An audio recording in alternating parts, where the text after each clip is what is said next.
Alright, how's it going, everyone? I'm gonna go ahead and switch on over early today. We're just gonna be chatting for the most part today. Since we have the game nice and beaten, I just figured I'd just go ahead and talk to you guys. Actually, I may as well. Hold on, let me really quick. I literally just thought of this.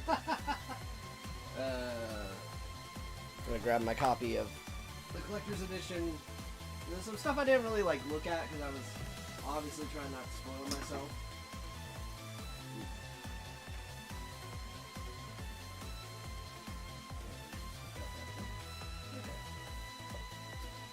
Reminder, guys, be a little bit more gentle removing things from your trail shelf, hypothetically.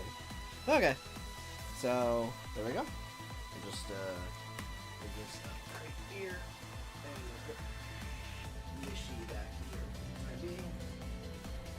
Alright, so I got my collector's edition. But yeah, how's everyone doing today? Music's probably really loud. I'm gonna turn that down. Rise of the Grendel's really freaking good. I'm gonna wait until the end of the hour so that because that's when the stream properly starts, to really get into it. Just give people a chance to show up and stuff. Man, though, what a game, am I right? Anyway, just let you guys know that I am here. And yeah, let me also make sure that everything is nice and posted. Okay.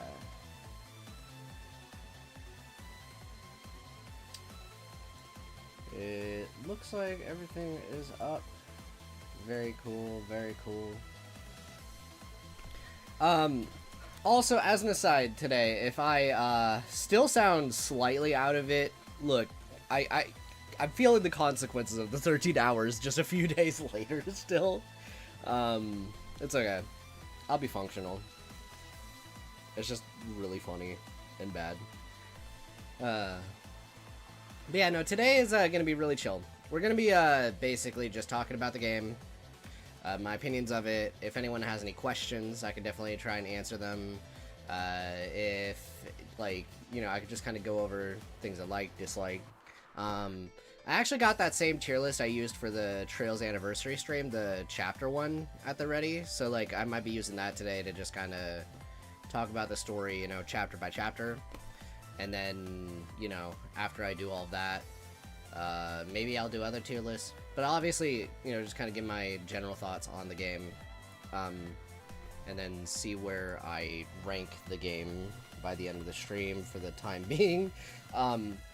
Very funny thing is, it could still change down the line. Because, I'm going to be replaying it. So,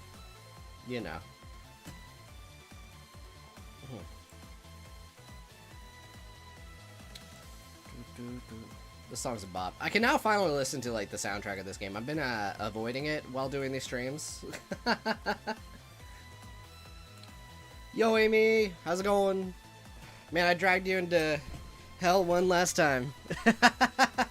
It's only gonna be it's gonna be a 2-hour stream, to clarify. I don't want to make this one super long because what the frick would I even talk about for more than 2 hours at this point? I mean, I guess there's a lot I could talk about.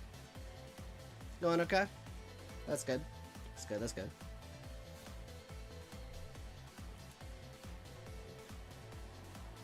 Okay. Alright, well, I may as well do a proper little introduction. So I kind of already said all of this, but yeah, I'm gonna switch over to the proper music we're gonna be doing for most of this. So, alright.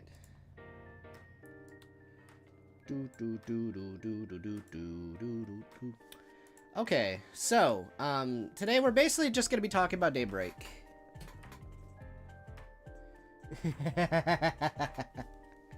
I mean, again, that was the gauntlet. I'm amazed you were there as long as you were. I appreciate it. Yeah. But, if anything, guys, this is proof I wasn't lying when I said that I did the entire last stretch of Cold Steel 2 in basically one sitting. The moment I got to the final dungeon of that game back in the day, I literally, I beat the finale, and I felt a little bit of exhaustion, and then the start of the divertisement happened, and it's like it gave me a shot of energy better than like any caffeine has ever done to me. And I was like good for like basically the rest of the divertisement. I think I took like a 2-hour nap or something in the middle of that, and then I came back to it. It was a whole thing.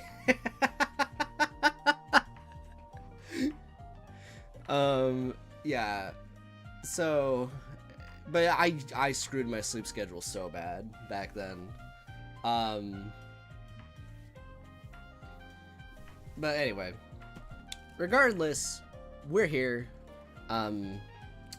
So I'm trying to think how I should go ahead and start this off, because I feel one big thing about Trails Through Daybreak, having beaten this game, there's a lot.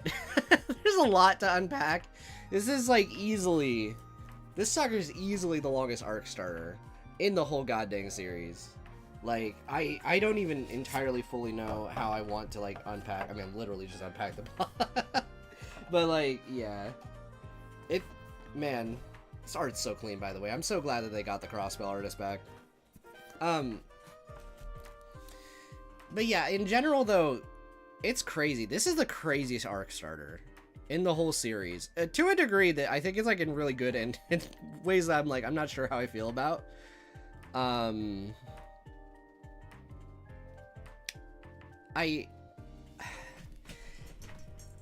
Here's the thing, as someone who has loved pretty much the entire series up to this point, including Cold Steel, it's like this changed things up in a way that I think definitely was needed, but it's also in ways that definitely is like kind of jarring at times. I think with certainty that I really love the characters, and like the world is real. Like, they wanted to go for a much more realistic tone and everything. I think it was really interesting to see the way that like they moved Trails into what is like basically modern day now, and all like the characters, and it brought a lot of real world issues, which for the record, one thing that's kind of been weird throughout my entire time playing through this game is I definitely like, I'm a little bit of an escapism gamer. So, like, to a degree, having, like, Trails bring so much. Like, it's been there in, like, little bits before, but brings so much real world into the game. It's been, like, a little... I don't want to say, like, alienating, but it's been interesting. Especially with things that go on nowadays. It's, like, depressing out there these days, in general. Just a lot of messed up stuff. You guys already know about it. I don't bring it up that much because I try and let my channel be an extension of what I enjoy about gaming, but I think it's also been interesting streaming this because it's also like made me talk about things I usually don't in these streams typically too. It's definitely interesting. In general, I think though, in spite of everything I said, I think it's like really grounded. Hold on, I'm trying to like formulate my thoughts about like, I guess first like the setting, like Edith and Calvard in general. I mean, they built up a lot of this stuff for the record, so this was gonna happen anyway. Like with back in Crossbell, where they talked about there being the racism conflicts and all that sort of a thing. And so yeah, that definitely was going to be like a really big part of this. I feel like it wasn't, okay, it was a part of it, but also it kind of was definitely overshadowed by like the mafia stuff for sure in this. It felt like, I mean, they were used by it, but it definitely didn't feel like as, well integrated. Well, it's weird because then they have like a lot of swerves, like where you think it's about that, but then it's just Almada. But Almada's also using them. Yeah, I don't know. Maybe Daybreak 2 does more with it. That wouldn't surprise me.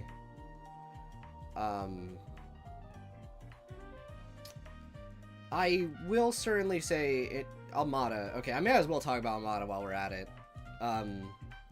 Definitely the most intimidating batch of villains in a long time, Melchior especially. A lot of that got deflated towards the end of it, but like, in terms of the other characters, but Melchior is so...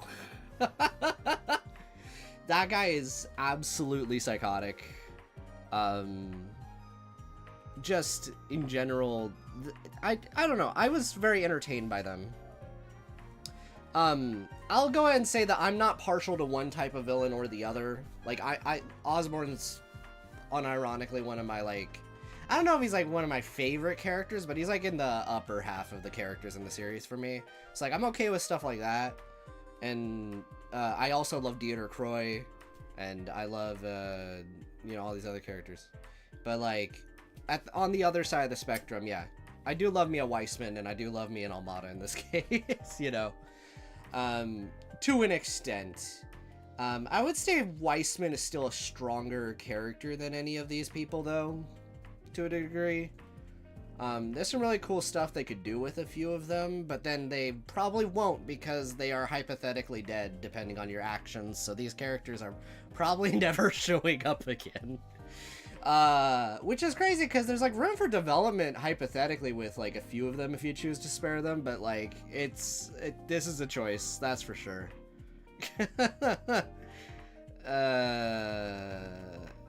But, yeah.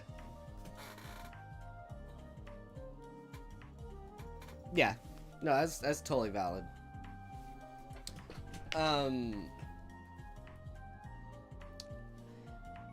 I feel for me it might be a toss-up between these guys and... Actually, I think I might like these guys more than Zero's villain. Although he's, like, fine. Like, I've said this before, Zero's villain is fine. He does the job.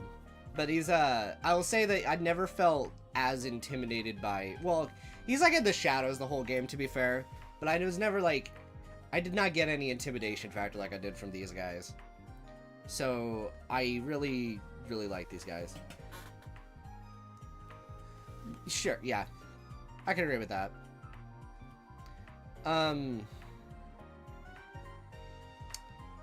Obviously the worst villain in the series, and it's okay, he's a throwaway one anyway, was Cold Steel 2's, but... I mean, didn't detract from the game for me in that case, but yeah. Okay. I figure before I go into, like, the plot in detail... Oh, I may as well talk about, like, I guess maybe some of the cast members a little bit, but I probably won't spend, like, too long on some of them.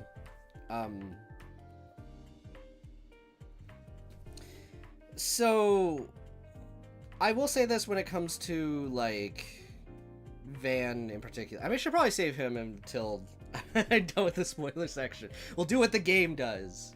So I'll save most of what I think of Van for, like, towards the end of this whole thing. Alberic, well, I could kind of agree with that, but also he wasn't the main villain of those anyway, so... But he's like a henchman, kind of, but yeah.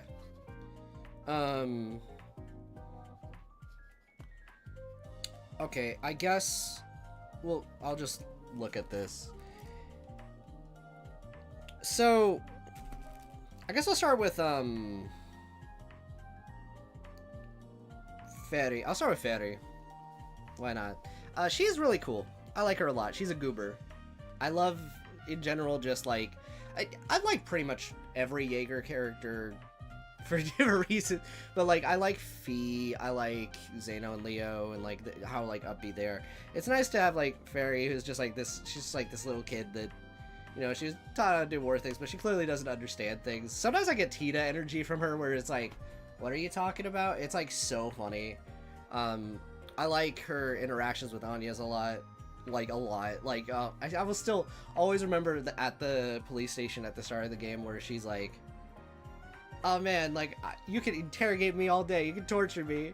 And then, like, Anya's like, don't worry, I'll do it with you. It's like they're just gonna, like, it's like they're gonna cram, like, a school project or something together. It was, like, the funniest exchange. Yeah. I mean, JRPGs in general, Fire Emblem does it quite a bit too. But, yeah. So, then there's, Aaron, which was the second main party member we got. Aaron is so chaotic. I love this dude, but man, Aaron is like... Sometimes I'm like, bro, chill, please. In general, though, I did like his arc in Long Light, and to a degree. It's weird because there's the whole tyrant thing, which is... That's all tied up into stuff we still don't know a frick ton about. But I do think it is kind of like fascinating how they kind of incorporated almost a lot of like Japanese Chinese mythology into that arc in a weird way. I knew that was clearly the inspiration on that cred, because it's so funny. Despite its modern setting, that sounded like it walked out straight out, like, again, like ancient Japanese, like something that would be in like Okami.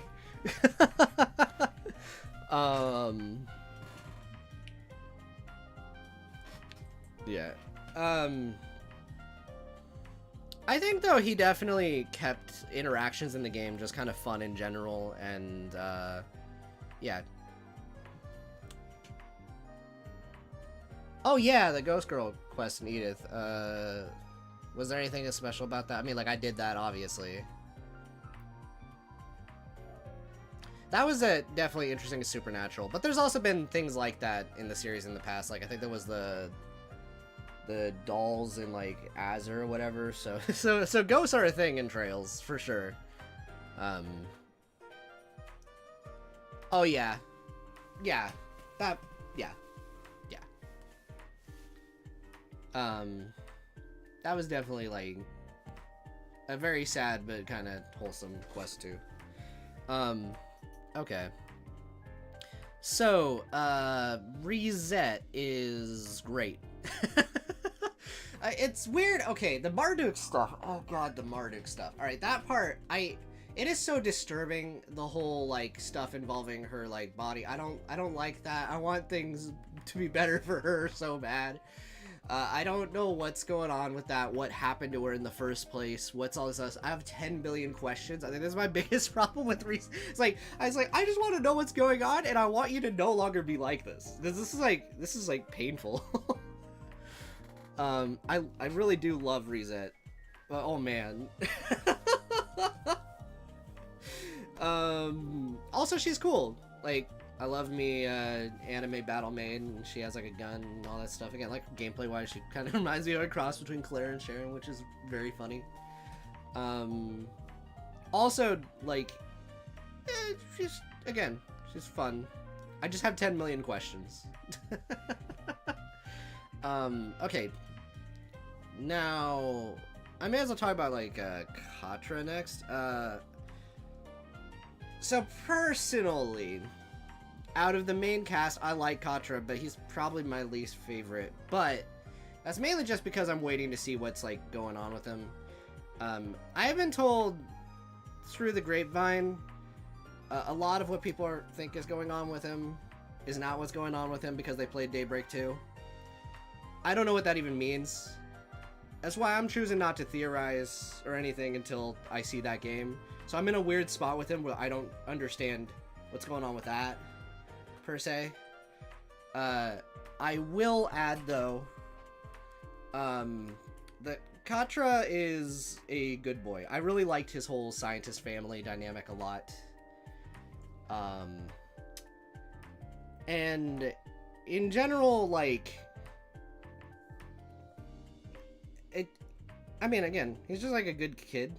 Like, when I say he's my least favorite, it's just because somebody's got to be there. This is a strong cast. He's just like a good kid. I like his like robot, like dog, and whatever you want to call, like Theo.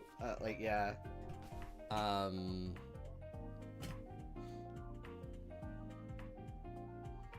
Oh yeah, by the way, about that with the whole census thing, yeah.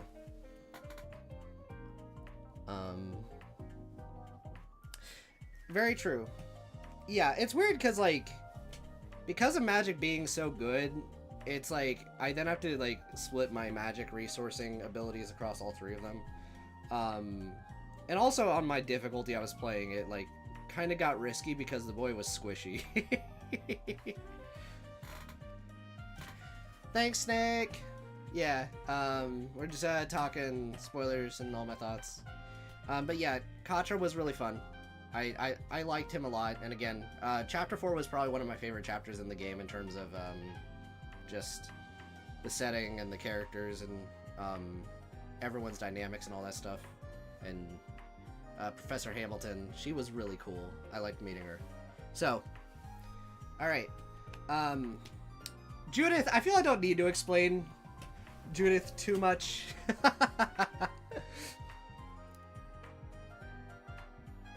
That's fair. That's fair. Yeah, Judith, I don't think I need to explain too much. Alright, she is, like, easily my best girl of this game. I love her girl fail personality. And funny enough, I think because of me doing YouTube, some of her bonding events where she talked about, like, her method, I guess, with her, like, movies, I weirdly relate to. It's gonna sound really bad. Oh man, we burned through that song. How long was that video? I guess that makes sense. It's only 15 minutes. We'll switch to this one. Okay. I do not have another extended past this one, so if this burns out, we'll go to another one.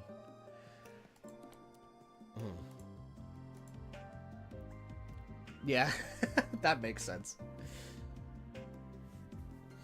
Yeah, Judith is, like, okay, so her whole, method for, like, how she'll go and watch her own movies just to look at other people's reactions and try and gauge what she did well, what she didn't. I kind of do the same thing with my videos, and it's very funny, because I really put a lot of work into my things, and it's kind of weird, like, I feel I've had, like, a weird kinship kind of thing, that it's like, yeah, I get it. But in general, I like her goofy personality, and in general, I mean, yeah, she gave me, like, vibes of a lot of my favorite girls in the series, so, yeah. And also, the transformation is a lot of fun. She had a really unique playstyle, too, like, the way that she made it easier for enemies to get, like, debuffs and stuff off was, like, or, ailments in general. Really cool. Oh, yeah, absolutely nice to see these older characters again. Yeah. Hold on. Let me I'm making the chat bigger. Forgot to do that. But yeah. Okay. I'm kind of, if you notice, I'm kind of going in order we got them, but I really like Judith a lot. As for, like, Beauregard, he's one of my favorites in the game. Easily. I'm just so amazed that he's who he is. Like, after all this build-up, like, I was like, I'm so happy that they dialed back and let me experience the guy, and he's freaking awesome. Everyone knows him. He's like the coolest grandpa ever. Bro rides a motorcycle.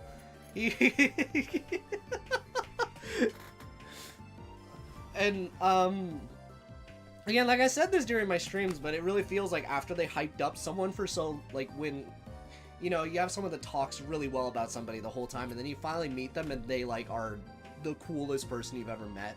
That is absolutely the exact feeling I got when I got to use him.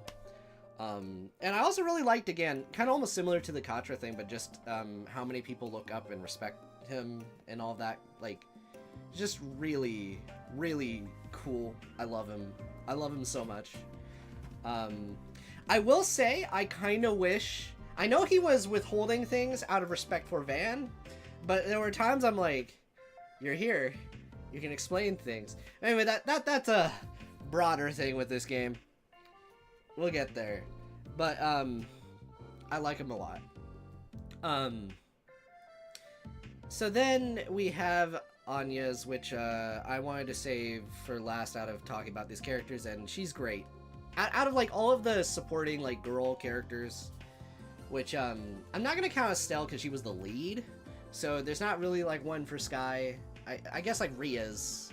I feel like out of Ria's, Ellie, and Elisa, and Anya's, out of those four, there might be some recency bias, but she's up there. She's probably up there with, like, Ria's. I feel for me. I love how put Joshua in that role. No, well, he's okay. Joshua would hypothetically win, but like, you know what I mean.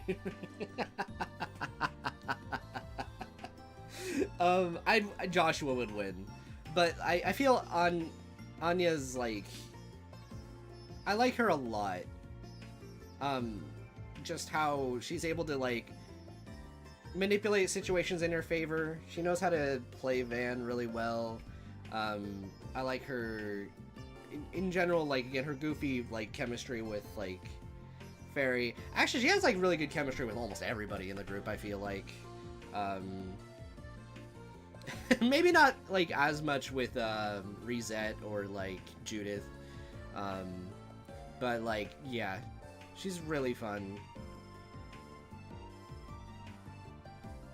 Yeah, I mean, that's probably because she is. The others are not really, especially considering like, yeah, they aren't.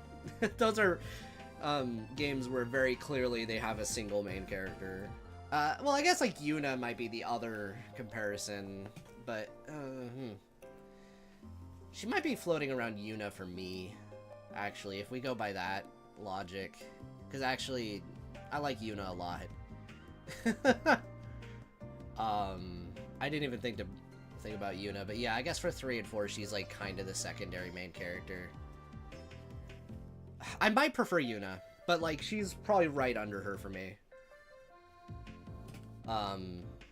So okay, but in general though, as her own character, I like her a lot. Again, chemistry with basically everybody in the team, aside from like Judith and Resette, but like also like Judith is kind of like just kind of hanging out in the group. I think that's like the one thing is that Judith was very late into the game, so I didn't get to see how she played off of most of them. I mean, everyone teased her, so that was fun. Resette is like just the very I mean, she kind of like sort of teased, but she's just kind of there. But I like her. But yeah, I don't know, in general though, I feel that's fine. The general chemistry was really strong. Again, it's probably one of the strongest casts, especially for only like having one game so far with them. Like, this is the strongest first impression they could have ever done with them. It's really good. I have a lot of questions about Resette and Katra and Bearguard in particular, but like, again, that's probably for the sequel. So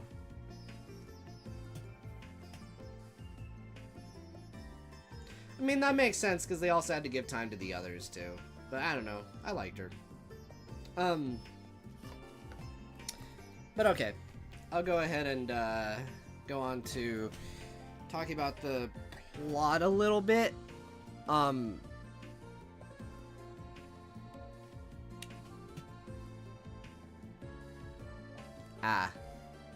see.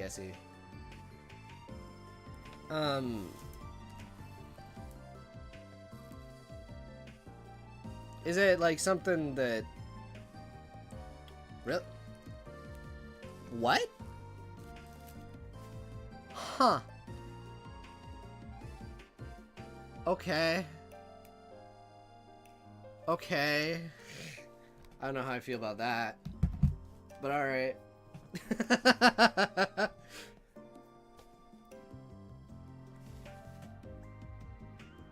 I guess I'll have to revisit that when I get to Cold Steel 3. Interesting. Anyway. I'll go ahead and move on real quick. So, right. Overall plot. I guess also, speaking of which, actually, I will talk about that. I was like, yeah, okay, now that you say that, that makes some things is like, alright. But I was like expecting some kind of scene, maybe in like Kai or something, where like Bearguard and him would like have their like and then I guess they just decided to just go the art CG route. But now I know it. Okay, it never was. Sure. But also knowing him, I could see him just kind of, I guess, taking an opportunity to just like be like, hey, I could find uses out of everyone thinking I'm dead or something. It is a really cute reunion image. Okay.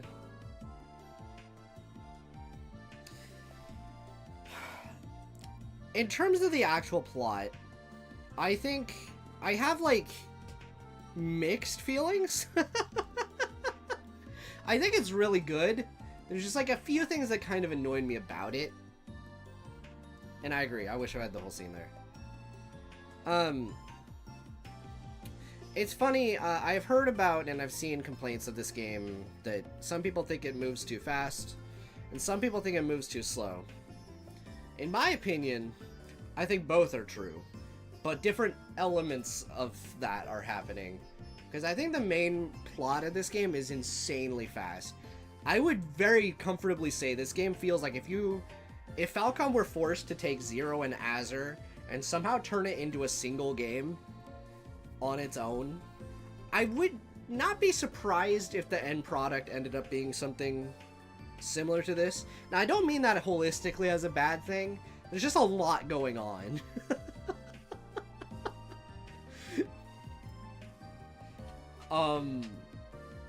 Like, even the twist at the end is, like, not too dissimilar from, like, the big Kia thing at the end of Azure is part of why I say that.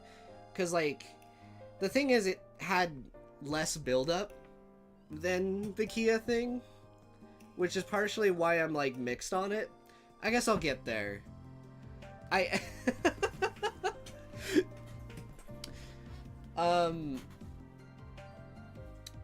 But, okay.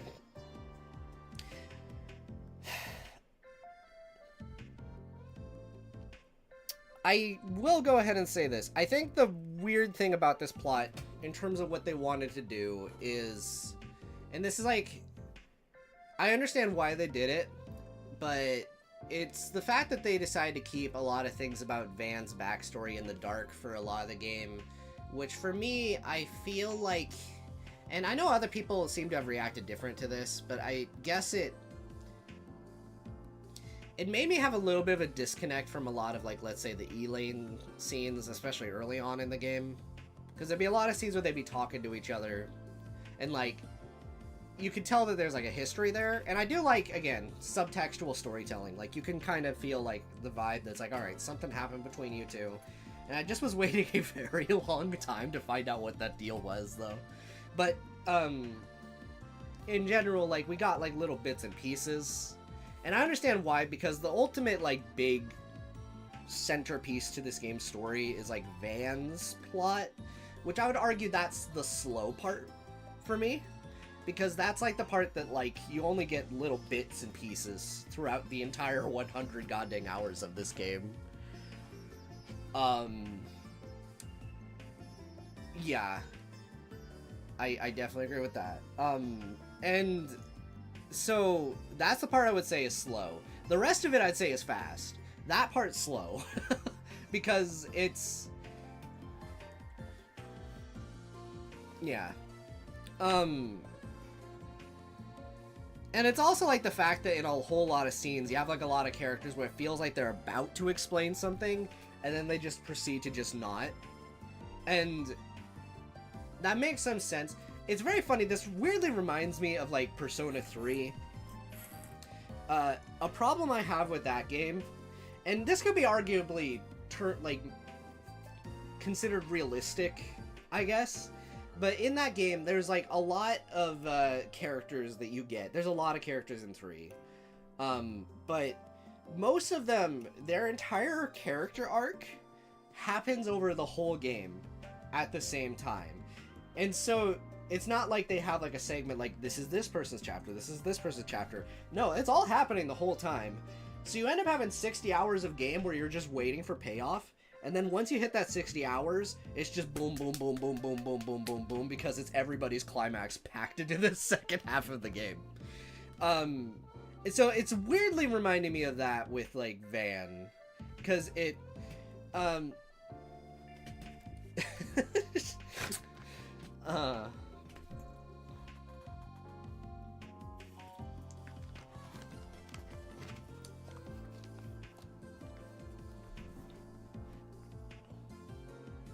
yeah. No, for sure. Absolutely. That's like one thing this does better than P3, because P3 has like long sections of just nothing. Aside from like the obvious like social links and stuff. But okay. Anyway, that's P3. I will go ahead and say this. The twist with Van is really interesting. It does feel a little... Okay, it's not completely out of nowhere before I make that statement, because obviously demons have been established since a long time ago in the series. Back in 3rd. Obviously the Demon Lords is new information. Absolutely new information. And, like, okay, it's weird. And, like, that is only explained after the twist, which is not great, the Demon Lords existing, I mean. At least in my opinion, it's not great.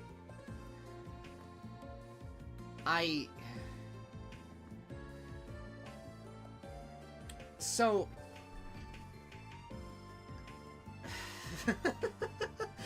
Again, like, obviously everything involving the D, therefore G cult experimenting on him was, like, one thing. I was under the impression they put something in him, not that he had something in him to begin with. But that does make sense. This plot makes sense now. It's just, like, one of those things, it's like, we're just so out of the loop. And then it's like, when we know, it's like, oh, okay, this... Again, twist is great, it's just, it's like, last minute.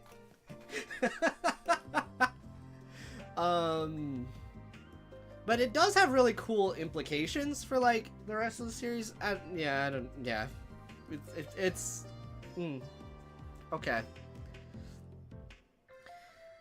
I feel that the final chapter in general might be, like, the part that I feel the most split on. It's, like, between that and also the fact that, like, okay, the whole, like, pandemonium thing was actually, like, really cool and unsettling. I like that part. The running around the city part and killing cubes 10 billion times, maybe less so.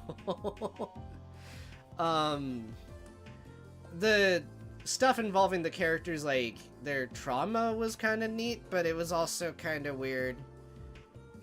And then the pillar sequence, which, putting aside the music choice that was really confusing to me. Then there's, like, the Armada guys, depending on your choices, either being brought back to life or blipped back into the tower, was weird and just felt like it existed just to tick the checkbox because we needed the rematch in the final dungeon. Which, yeah.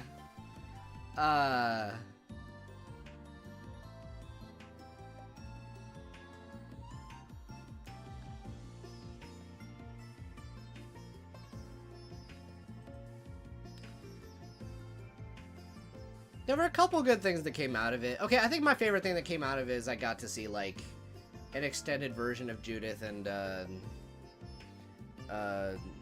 Ariosh's, like, movie conversation thing. As weird as that plotline was, the whole him going to see her movie thing was kind of cute, so... Yeah. I did like that. But yeah, the rest of it, yeah, I agree.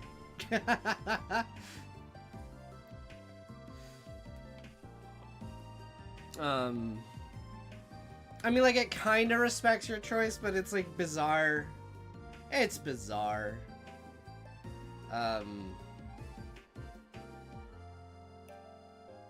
See, like I said, I feel 80% of this plot. Well, okay, yeah, there's things I like.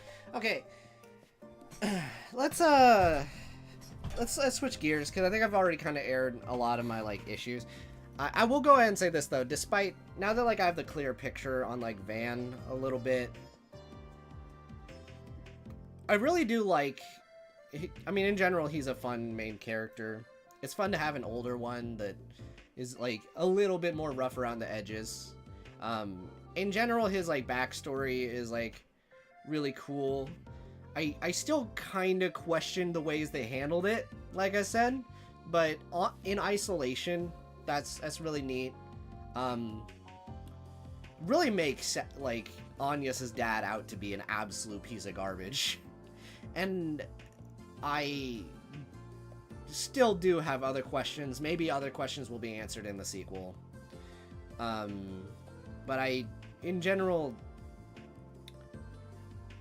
I don't know. He's probably one of my favorite, like, main characters for sure. I think I might... I don't know. It's weird. Again, the way they handled him is kind of bringing it down a little. Because that whole Demon Core thing is, like, so last minute.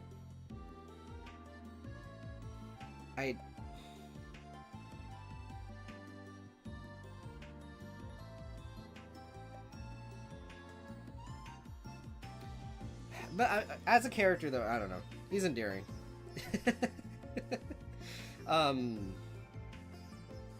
And this is probably like an external nitpick sort of a thing.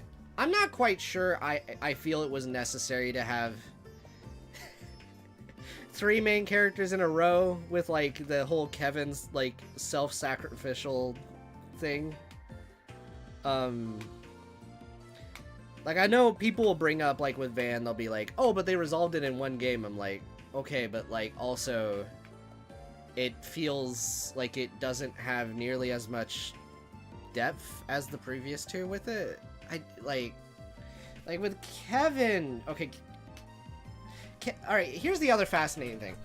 I said this before, Kevin is super similar, but there are differences in execution here. Because with Kevin's backstory, he, like, at the very, very start of chapter 7, we get the full story, you know? I'm gonna, like, restart this again. But yeah, at the very start of chapter 7, we get basically, like, the full story. And so we have, like, a whole dungeon and, like, an extra final dungeon of time afterwards to have, like, basically, like, okay, we know everything now, and we got to see, like, during that whole thing of, like, Kevin's bouncing back and then taking the fight to the villain person, which felt very satisfying. This was kind of like a weird case of, like, they almost, like, inverted it. We fought the bad guy, and then we did the exposition. In terms of, like, that final stretch execution. But they're very similar in the sense of, like, you spend most of the game not really fully knowing the deal.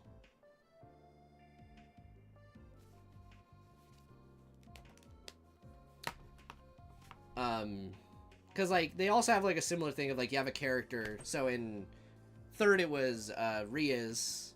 In this game it's Elaine, where you have these 2 girl characters that are the girl character that just knows the character really well, but doesn't know the bad part, okay? And essentially is just like, why haven't you talked to me in forever? And have all this other thing, and they have this whole, like, arc of, like, being around. Big difference is Ria's is there, forced to interact with them because they're literally in a pocket dimension, and they're working through their issues throughout the entire game. Elaine is, like, just off doing her own thing all the time, and then the game does, oh my god, right, because she can't join the final dungeons and cred, which is not good. Okay, yeah, I don't think I like that at all. It'd be so interesting for her to hear about this stuff, and then react, and then be able to,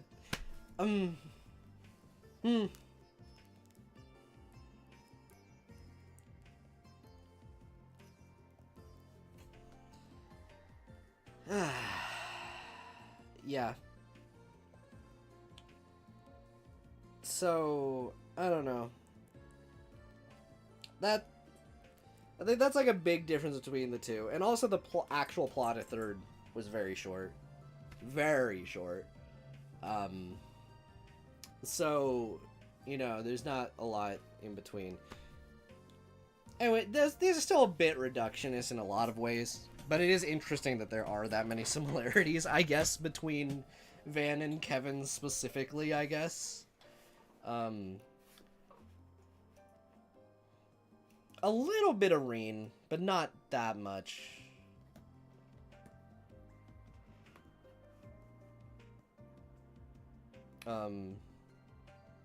It's very funny that we're gonna have all 3 together. It's so funny. Sad boy gaming, let's go.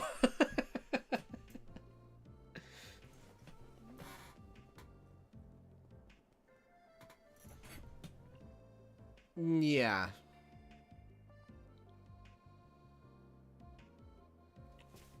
Yeah. I don't know. Either way, though. Again, in terms of the character writing and, like, the dialogue, which I know that's, like, a big thing that a lot of people care about, unless, you know, you're an anti-localization bro. Oh, yeah, Mare. Oh, my God. Frickin' Mare. Yeah, probably Daybreak 2. Fingers crossed. Oh yeah, by the way, I was gonna structure this video in a very specific way. I think I've already broken that structure. Towards the end, I may go into, conspiracy theory territory, okay? Because I talked about potentially talking about Nayuta things, so if anyone wants me to talk about that, we can go into that crud. But it's, at the same time, though, I don't know how true anything.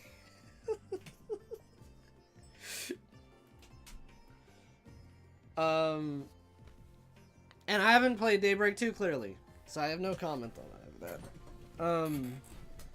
But, alright, I'm gonna go ahead and switch over. We're gonna do tier list shenanigans. I think that's gonna be fun. We'll switch away from our millions of questions to, just having fun, you know? So, switch on over.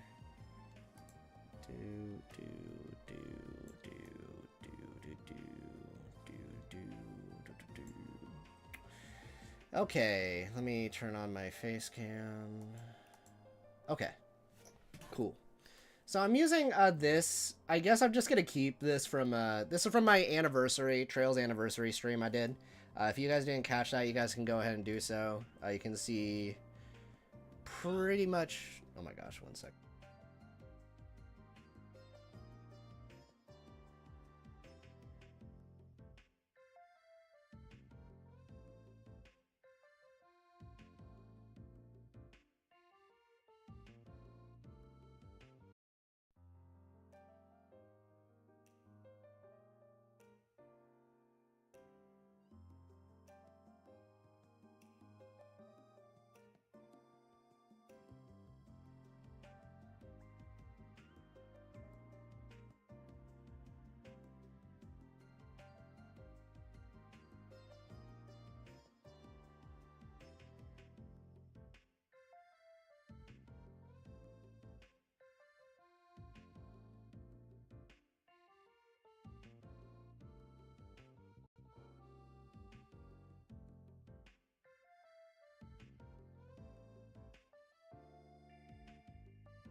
Sorry about that.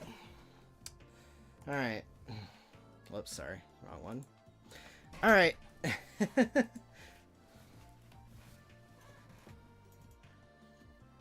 Oh. Oh, yeah. No, for sure. I'll definitely read that at some point. Thank you. Sorry about that. Okay. So, I'll go ahead and pull this up right now. Make sure that I'm unmuted. Right. Anyway, I figure I may as well go ahead and just kind of go over the chapters in this, see how I would rank them compared to other chapters in the series. I'm not going to think too hard about this. This is mostly for fun. This is not hard set in stone. But I figure this would be at least a good way for me to kind of go over how I feel about the game plot beat by plot beat. So, alright. Let's go ahead and do this. We are doing Trails. So, the prologue in this is probably one of the strongest prologues in the series. Maybe even the strongest. It's up there.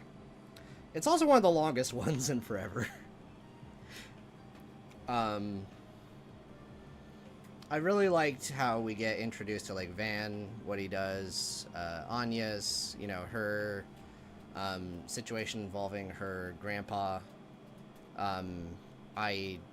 It also, like, a lot of intrigue, really sets the stakes, and honestly, good lore, and, yeah, sets up Armada as the bad guys, and we even get to do the funny Kamen Rider thing at the end. Like, this is a really good chapter. I would say it's, at least in here, I don't know if it's one of my favorite things in, like, Trails altogether. Oh god, this might be, okay, actually no. I see, I have, like, chapter 6 and 7 from, like, SC here. Huh. And, like, Cold Steel 2, Act 2. Okay, yeah, we're into some meaty boys here. I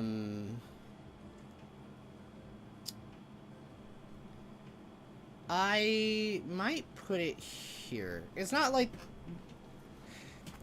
To be fair, that'd be kind of crazy. I don't know, it's a really good prologue.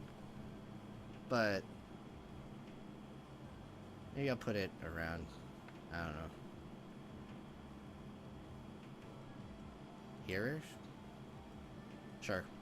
Whatever. I'm not thinking too hard about this.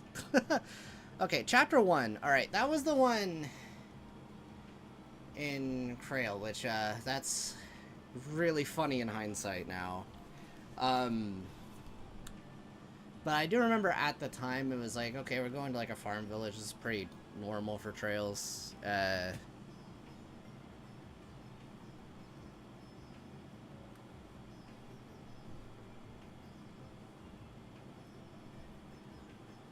Oh, like, down here?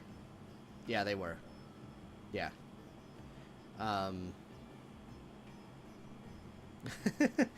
But, anyway. Chapter 1, though, yeah. I remember at the time, I was, like, I wasn't really vibing with, like, the location very much when we went there. A lot of the Edith... Oh, yeah? Actually, no, they weren't, but... because, like, I see Azures here. That was my top. Oh, an S. Oh, I see. Oh. Oh, yeah. You're right. May as well then, right? I didn't even think about that. That's really funny. Well, no, that's Cold Steel 2 Act 1 here. Look, I did this. Don't worry about it. But yeah. I wasn't really vibing with the location much in Chapter 1. In hindsight, I feel this is getting the Flames of Disaster bump, you know? Maybe. The ending of it was really strong though, with it's probably not a good thing that I'm struggling to remember Ina, right? Or no, Ina is the sky. It's Ida? Ida, right? Ida. Ida. Okay. Okay. I just had to remember Fairy saying the name. I do remember that did get to me. And like her, it might be partially because she's connected to Zephyr and stuff like that. Everyone in Zephyr is like the coolest people ever. Anyway.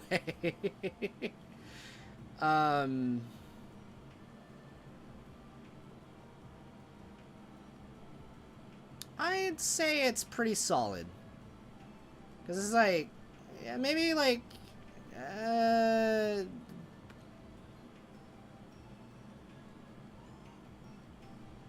I would say it's on par with, yeah, Chapter 1 and Chapter 4 of Zero, which are not a bad thing, alright? Like, those are really good chapters with some really good moments.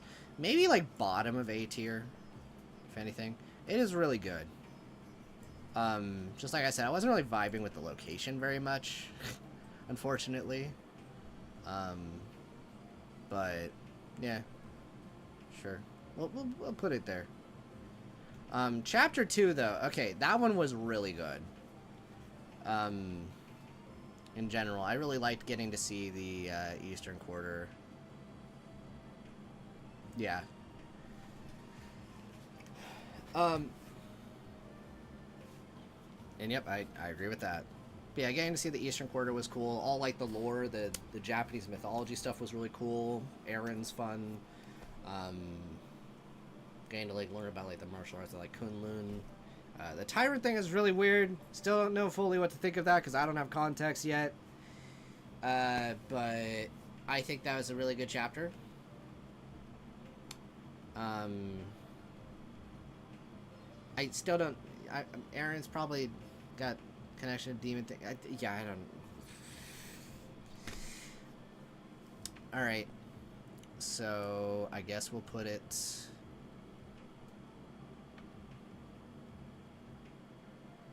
there. But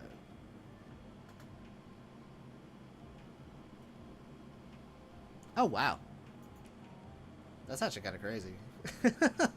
Well, hey, I bet that was kind of weird when you finally got there.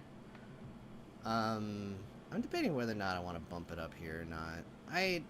It's a really strong chapter 2. I think I prefer other chapter 2s in the series, funny enough. I'll put it... Wait, that one's Zero chapter 2, right? Okay, that's the one that had Rishia and, like, the Golden Sun, Silver Moon one, which I personally love this chapter to death. That one.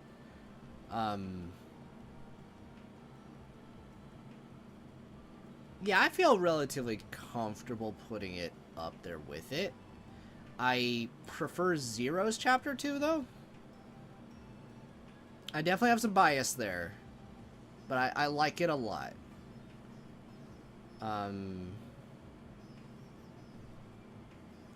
I think the kings of the chapter 2s for me so far are Cold Steel 3 and Azures. I like them a lot.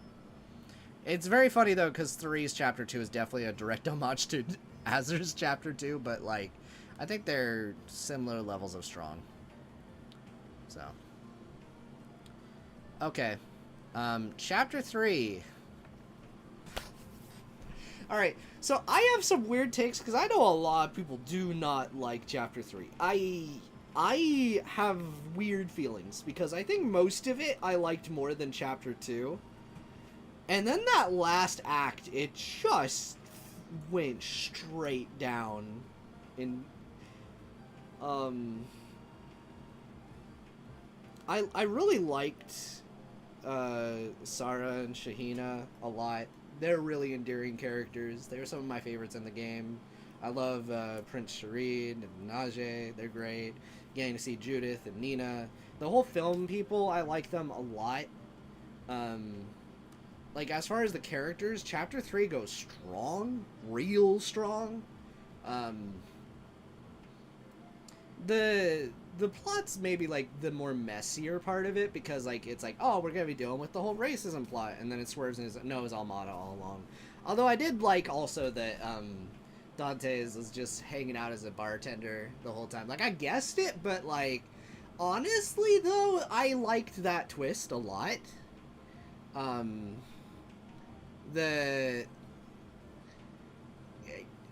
And as for like the, again, like I mean, it's indicative also of like the general tone of Daybreak with the whole like darker stuff in that game with I guess the Shahina stuff, I guess you could say. Um, but yeah, the moment like the mask, well, no, the exact moment the Sarah just decided, oh hold on, I want to go grab something at my house.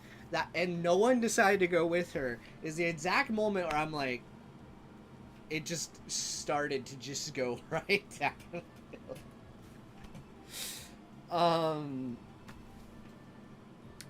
So like, because then the mask gets introduced, and then we had to have the stupid dance off from Reverie again, and we had to have like the like, and then the whole like battle through like the palace was just led to like, well, we need to do the thing that we did the first few chapters, so I guess Najee is gonna turn into a monster now, just like we did with Aaron. I'm like, what? Okay, sure. Although I did really like the raid also into the building with Fee and all of that, and like the where that president also just got like killed. That one brutal message on the wall from like Melchior was like really crazy. Again, like this has like some of the highest highs of the game, but like also the lowest lows.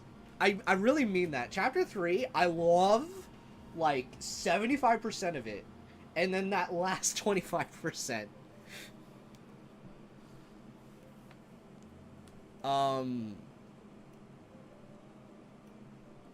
Oh, and I guess also the vapes were, that was so funny.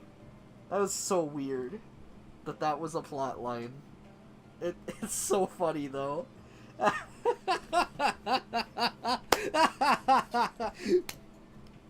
I kind of enjoyed how unhinged that stuff, parts of that chapter were. But yeah, I think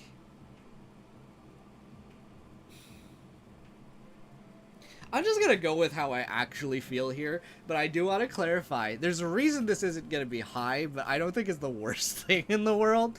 I feel it's just messy. I'll probably put it at maybe top of B tier, because the stuff I liked in that chapter I liked a lot. But then again, it's comparing with like, okay, some of these chapters are bizarre to compare, because then you have like Cold Steel 4 Prologue, which was pretty strong, I guess.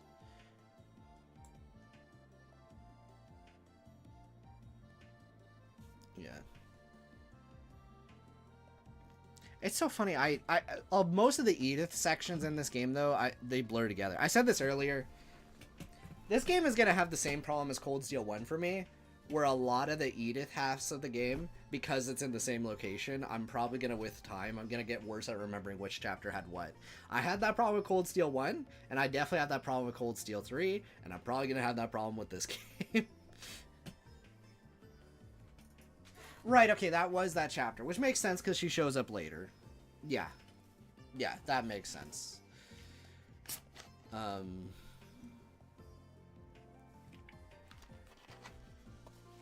I will go ahead and say this generically then. The Edith stuff in general in this game, pretty good. Like, that's been, like, really solid. I prefer it to the school sections. Not much contest. I don't really like the school sections, like... Well, okay. I like them more than I used to, for Cold Steel 1 at least. I can't speak for 3. But, like, Edith is really fun to explore and stuff. Oh, yeah, no. Oh, God, the Legacy characters in general are really cool to see. I love them, and, like... I wish they did more with Risha, but, you know, what can you do? Okay, I have a whole rant about that. I'll save that for when we get to Chapter 5. Okay, let's go ahead and talk Chapter 4. This one was Kino. I liked it a lot. It might be... I think I'd like it as much, if not more, than Chapter 2 in this game. I really liked it a lot.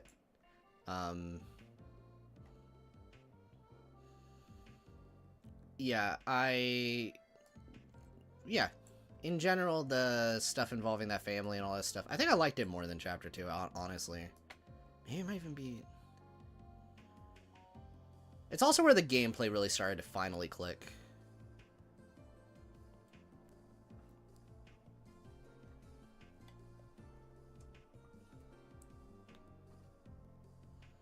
That's fair.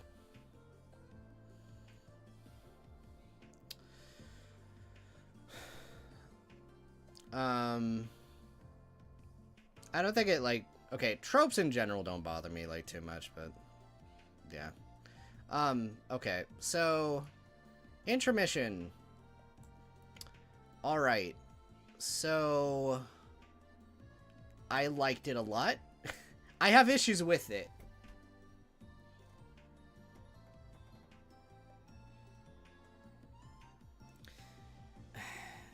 Okay, so... I really wish the intermission worked more like in Cold Steel. Like, it'd be really fun from a gameplay perspective if it could be used to, like, get, like, connect points and stuff up with characters or whatever. And that, like, you could just choose at the menu rather than having to walk back to the hotel. I know that's, like, a really minor thing, but, like, considering how little stuff is in the intermission, I feel it's worth bringing up because, like, that's, kind of half the fun when you're doing, like, a field trip kind of moment in these games.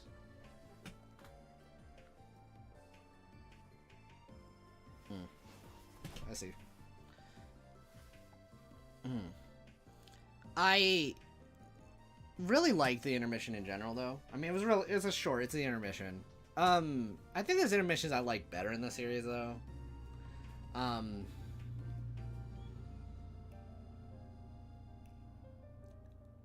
It's weird because it felt like it mostly just existed just to kind of set up the stuff later, though. I'm finding myself having not much to say about it, aside from it being the chapter where Shizuna shows up in the story. And she's great. She is genuinely great. Granted, I don't think I like her as much as the rest of you guys, because I don't know too much about, like, okay, she's, like, got 8 leaves power. She can do friggin' spirit unification, which just doesn't get much explanation. But I like her. Yeah. Let's bring this back up. Let's bring this up. Bring up the hype music as I say that much, isn't it? Yeah. I don't have much to say about it.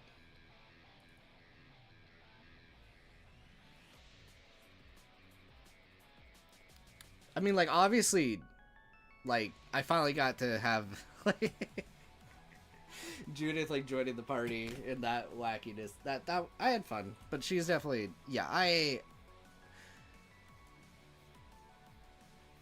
Okay, and then there's the whole thing with, like, Mare, that I don't know what's going on. There's, like, a whole lot in that chapter that's just, like, I don't know what's going on with that. There's something over in, like, friggin', like, Long Light, right?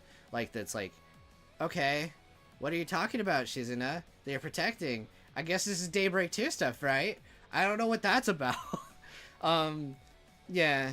Whatever it was, I think maybe made Mare just... It's just Mare in general. I don't know what's going on with her.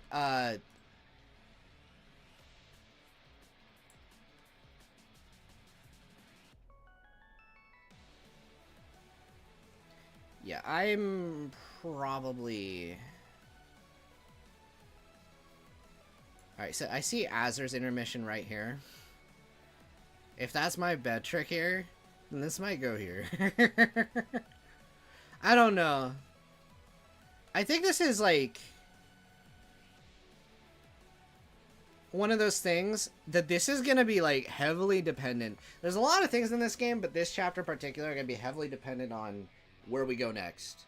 Because, like, until I have answers, I don't have too much to comment on. I mean, like, again, we have characters being introduced. I like the characters. The story, I don't have much to say. Ah. Now that's funny.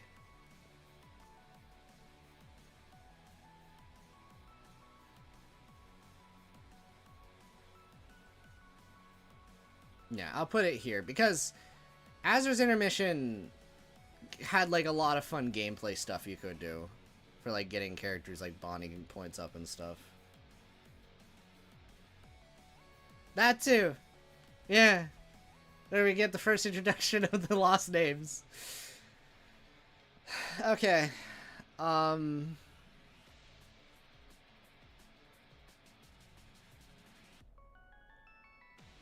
I don't know. For me, I feel there's a big gap here because it's like I enjoyed myself in the moment, but thinking back on it, I'm trying to like remember.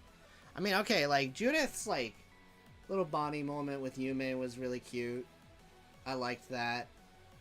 I liked the character stuff, like in general. It was pretty wholesome. It might be more comparable because I guess Azure's final chapter had some similar stuff going on as far as like, oh, we're setting up later things. You know what was weird? Okay, actually, no, adding to that, Yume running off was like very reminiscent of when Kia ran off in like Azure. But here's the difference is Azure at the end of that game explained that cred. This I don't know. So okay. With Faith, I will put it bottom of here. It's still missing the gameplay stuff. I'll put it bottom of here. With Faith, I'll put it there. Alright? We'll see.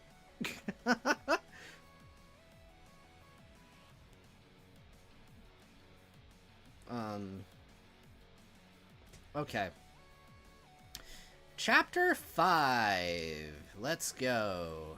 Alright, this is... We're back to mixed feelings from me. Okay, the split route thing is really cool. I feel I'm not even equipped to fully, like, judge this one, because I've only done the Ikaruga route, as it currently stands. I'll definitely say this, from what I have played currently, it is really fun getting to, like, alright, interact with all these, like, these villains, like, and kind of join with them, and, like, just kind of be able to go and, like, you know, just kind of be like, oh, hey, you can just kind of pick your side, and then go through all this other stuff, and have all the little branching ways they can, like, play out and stuff is, like, really fun. It doesn't sound like it changes, like, as drastically as you would think when you hear that.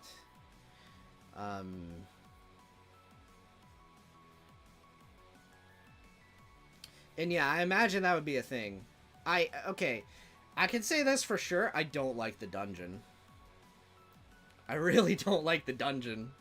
It only took me one playthrough to be like, wow, this is just a collection of squares with enemies on it. Especially on Nightmare, where fights took forever. Oh, Jesus Christ.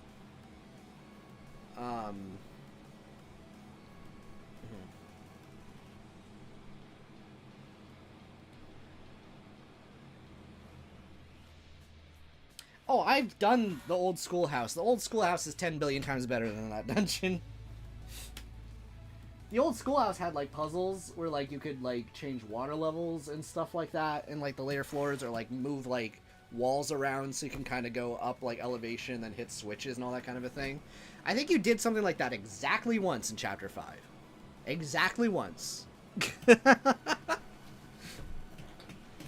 And it basically did nothing. Yeah.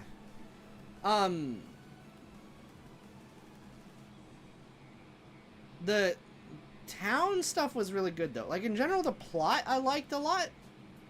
I feel my only nitpick is, okay, because of the route I chose. Alright, let's talk about, like, legacy. Oh, yeah. Yeah.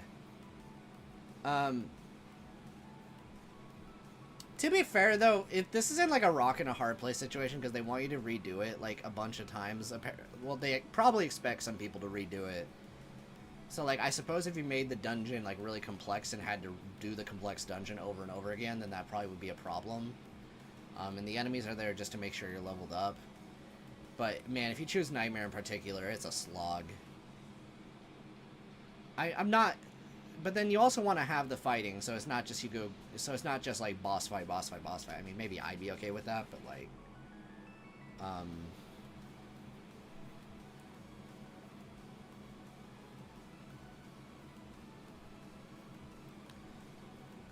and that, yeah, I'll go ahead and say this, though. As a Risha fan, I found myself kind of disappointed with how they handled her in this, in general. I'm not even talking about, you know, I mean just in general in this game. Because, like, this is, like, her homeland, and they did basically nothing with that.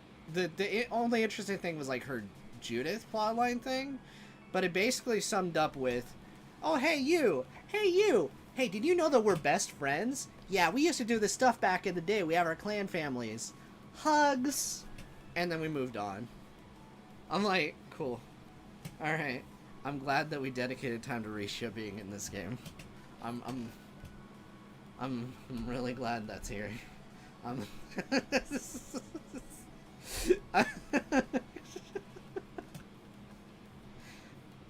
Oh, was that one of the ones you couldn't, like, skip through? That's funny. Yeah.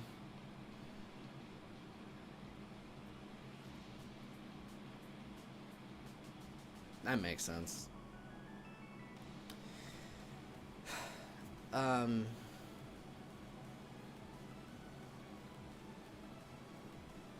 think it's probably just the way they coded it, where, like, they just wanted to make it so that, for certain shots and stuff, you aren't, like, messing up the pacing of what they're, like, doing in it or something like that, because, like, sure. So they probably coded it around, like, the voice lines, so, like, you have to wait for the voice line to finish. Something like that. So, yeah.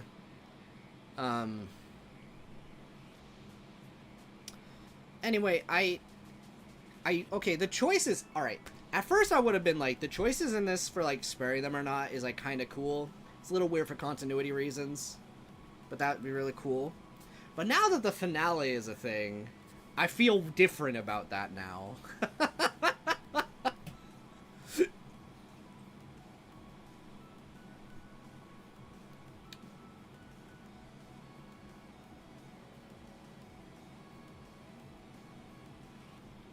Because, I mean, like, for the most part, that they wrote that stuff pretty well. Like,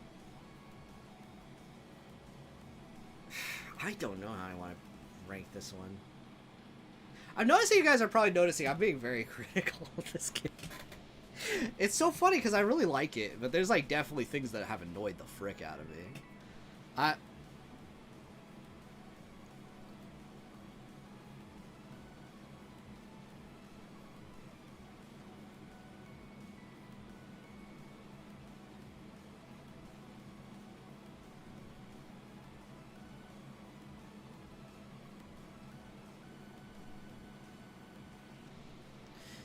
Compared to most of the genre, sure. Well, they're at the beat of their own drum. Okay, that's really the best way to put it. I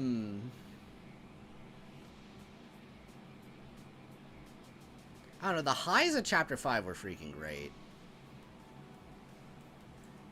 And also, I wouldn't be surprised if, like, a little bit of, like, the mental, like, fatigue, because this game is just long, was probably starting to set in probably around here. This is, like, the point where I'm just like, if I were built different, I would get burnout with those dungeons in 5. I'll probably put it... I thought the gameplay was really freaking solid at that point, and playing as Shizuna was really good. Again, I feel like I'm not fully equipped to compliment or, like, or rant about the different route things at this stage, so... this is weird. I might put it, like, here. It's better than Chapter 3, easily. I'm not sure I'd put it on the same tier as Chapter 4 or Chapter 2 or not. It might be... The highs are really good. But also this prologue is just pretty much perfect. But I don't know. I'll put it there.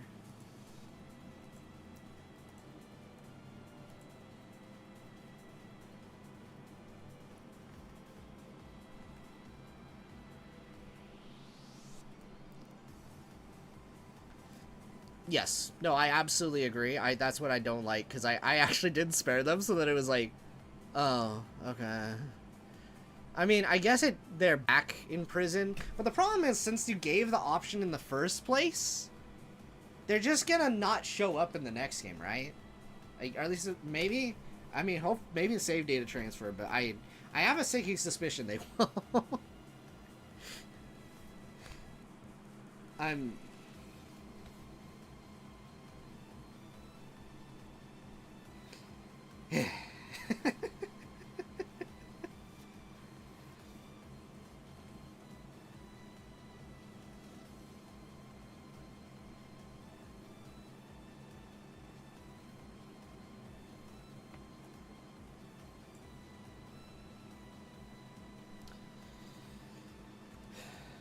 I mean, when you beat them again, they kind of just sound like they're back to it. It's like they were forced to do this because of pandemonium, if you catch my drift. That's the vibe I was getting from the whole thing, which... Yeah? Okay.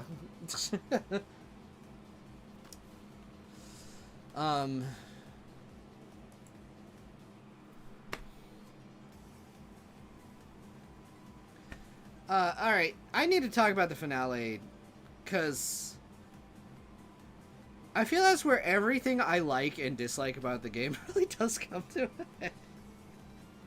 I kind of said all this earlier, but okay, so the festival stuff was kind of standard to festival fare for, like, these games. It had some of the same problems I had with, like, late game Cold Steel 3 and parts of Cold Steel 4, where it's just like, alright, well, we have 10 billion characters, and we expect you to talk to all of them.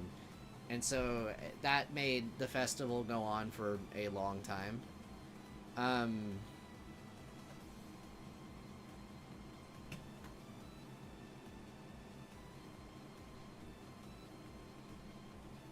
Yeah.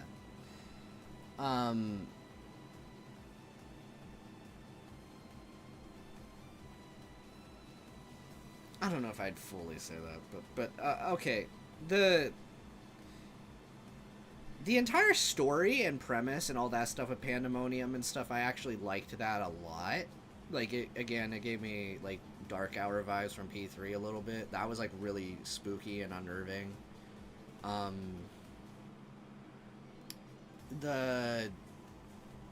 Man, there's just a lot there with, oh, like, okay, in gameplay terms, it was a little obnoxious with, like, the cubes. I liked seeing the unveiling of, like, the mechs and stuff. Yeah. I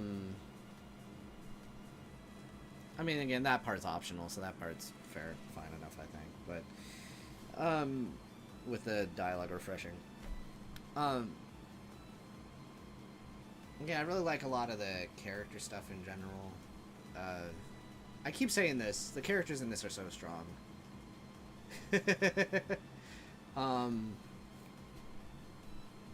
Yeah, the ending with the pillars. Putting aside one thing I did not like about the pillar sequence, it was kind of fun, and I like the idea that, like, every affinity that you maxed out, you'd get that person showing up there. That's actually freaking awesome.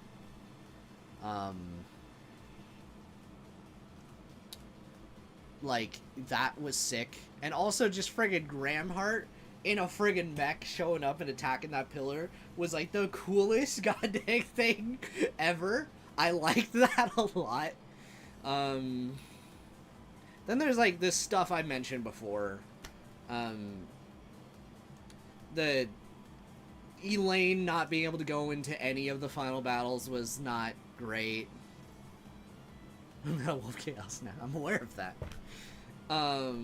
Yeah, no, though, that was not great.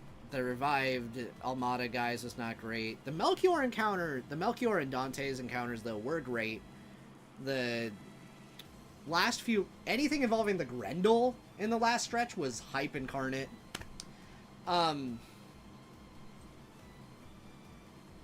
Yeah. No, for sure. God, the Dante... Alright, so this is one of those weird things. I still don't love at all how last minute the van reveal is, but I know they did that on purpose to maximize, because they just did not want to tip their hand on that, okay? Trails loves to do that sometimes. They will, if they want a twist to happen and they don't want you to be surprised, they will be that guy.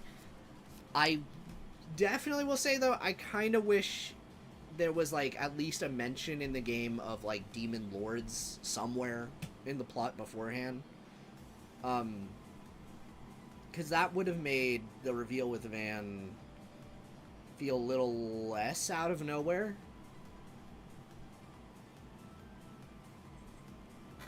Oh, there was one thing in Chapter 5?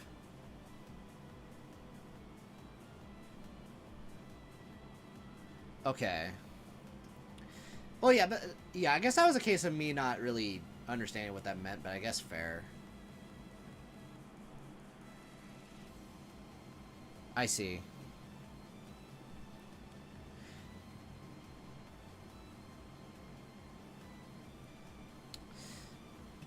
I guess it's one of those things, though, that this game plays its cards super close to its goddamn chest.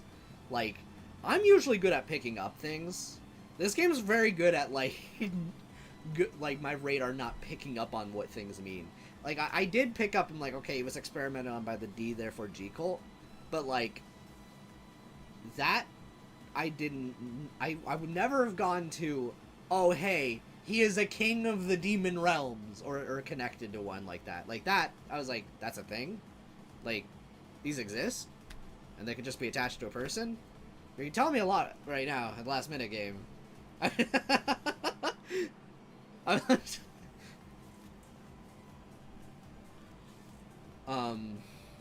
Because I'm not sure I would have necessarily, yeah, reading that dialogue on its own, I'm not sure I would have pieced together. But okay.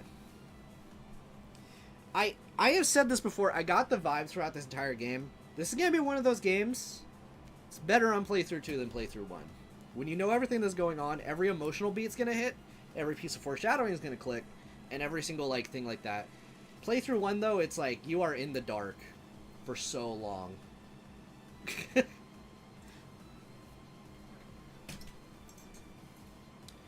And also, yeah, that.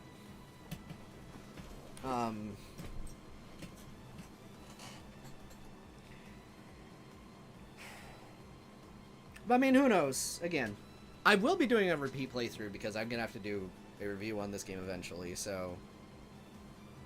The ending of the game was hype incarnate. Yeah.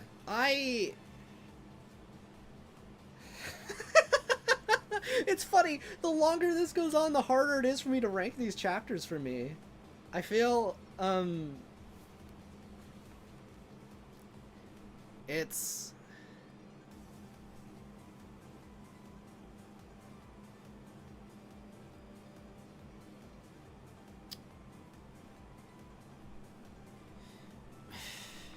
Again, the highs are really freaking high.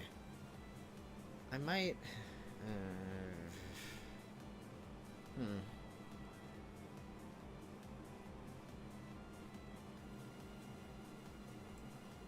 Might be putting it there. Now, I'm fully expecting all of this. Again, don't take this too seriously, for the record. I'm expecting some of this to change when we get there, like later on.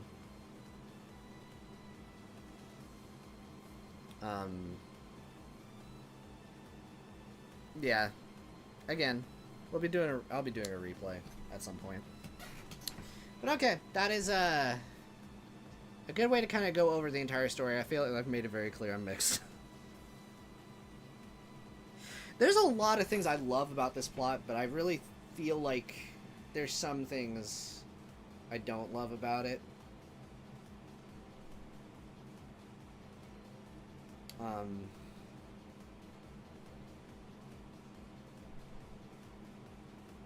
Oh, hey, Chips. I just made, like, a big throwaway. Just did this as an excuse to kind of go over the chapters and look back at this plot.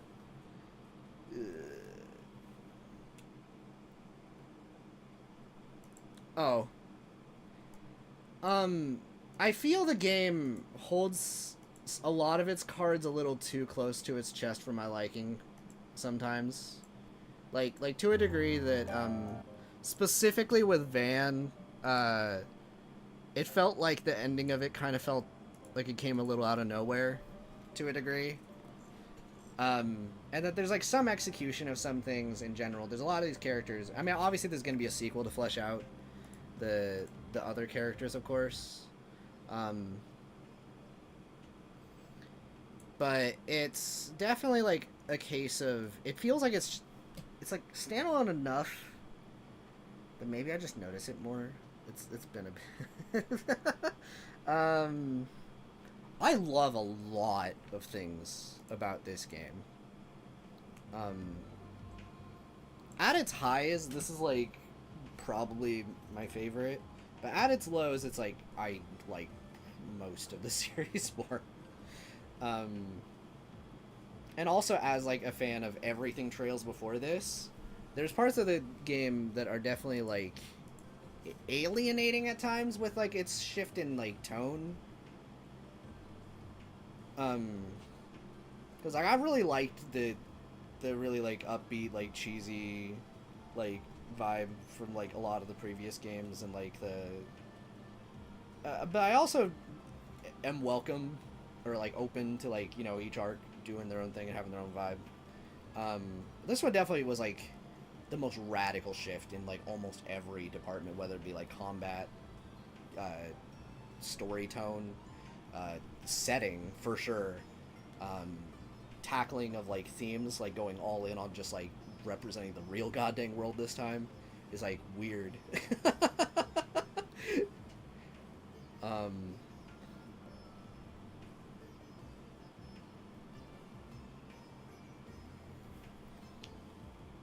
But I mean, like, I really liked the high stakes stuff, but it's like, but I mean, obviously the game does have a lot of that like Trails identity still. It's just definitely aimed a little bit more towards, it feels like, okay, not holistically, but a lot of this game definitely feels like it's aimed more towards its older audience compared to the younger audience this time, with like obviously a lot of the themes it's tackling, which is perfectly fine. It's gonna be really interesting seeing certain like older Trails characters in this universe in the future, because it's gonna be like, oh boy, things have gotten a little bit dark now.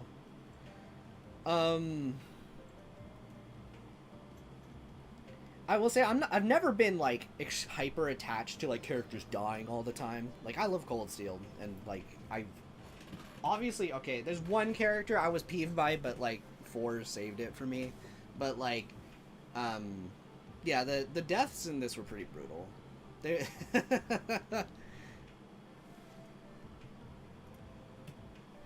yeah. It's also weird having like a Japanese game that like depicts like Western stuff this much. Like, I know people have pointed out, and this was a whole point of discussion, alright, that was happened early on, where I kept like being like, wow, this reminded me a lot of America, because I was under the impression it was inspired by America with like the whole like racial conflict stuff and like some of its political things. But I guess like the initial inspiration for the country is France, and some people got really upset over me saying that it was like America, which was very funny. I'm willing to bet, obviously, because it's Fantasyland, it's probably a mixture. Like, obviously, aesthetically, and, like, the names and all that stuff are very French, but it does feel like it shares a lot of DNA with, like, the United States as well. Yeah. So as someone who lives in the States, it's also an extra layer of surreal just seeing, like, even as early on as, like, seeing Van in, like, a car going down a freeway, it's like, this is weird. Like like, I've been on, like, road trips in real life where I'm just like, this is, like, I am relating on this in a bizarre way I never would expect for this series. Yeah.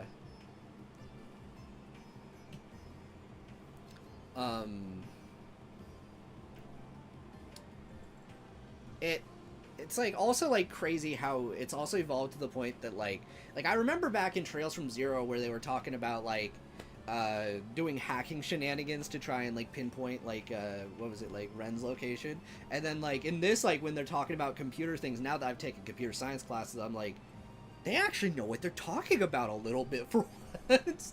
Like because like they were talking about what was it, orbital energy, like, kind of being dispersed because they're, like, putting a bunch of energy towards, like, computing or whatever, and it's, like, we talk about, like, multi-thread processing and stuff, like, oh my, what the heck is this?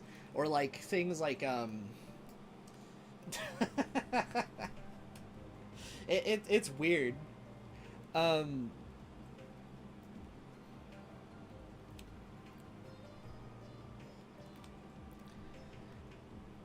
Or also there was that quest with the guy that got like scammed because he like replied to like one of those phishing chain email things or whatever, and then like I was just even mentioning during the stream, I'm like, so here's a funny thing about these kinds of people is that they work for someone higher up that basically tells them exactly what to do when they contact that, so that they have to go through that person to the other person.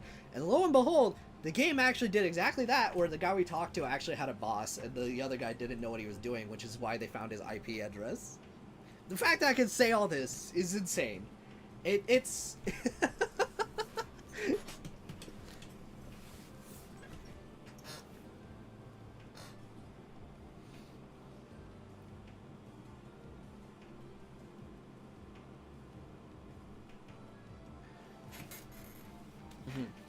Yeah.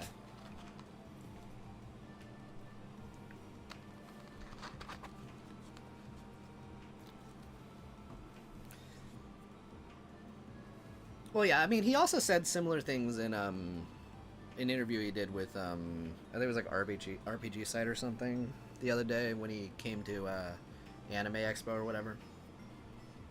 Yeah. No, for sure. It's really fascinating to see Calvard just kind of move on to like the modern day like this. Now, obviously, like I said earlier, there's parts of that that's like, because we're now tackling like real world issues and or not always issues, but like social like topics and all that sort of thing too, which is like interesting. In ways that like, again, I don't see that many Japanese games do. I think some do. I could see like, I don't know. It's so weird though, because like the tone of this game definitely at times feels adjacent to like. I'm amazed by the way this sucker's not rated M. I cannot stress enough. Some of the cred they put into this, they must be right on that goddamn line. Fair enough then. Yeah.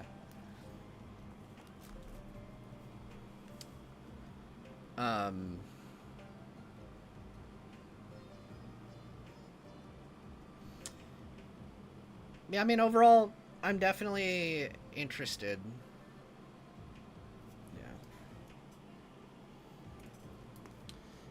Yeah. I mean, the dialogue basically feels unabashedly like it's still written, for the most part, for, like, a older audience. Like, they even have the joke swear words in there, but it's written, like, naturally enough that it, like, fits. It's very funny. Yeah. God, almost all of Aaron's dialogue in particular is just like, Jesus Christ, bro.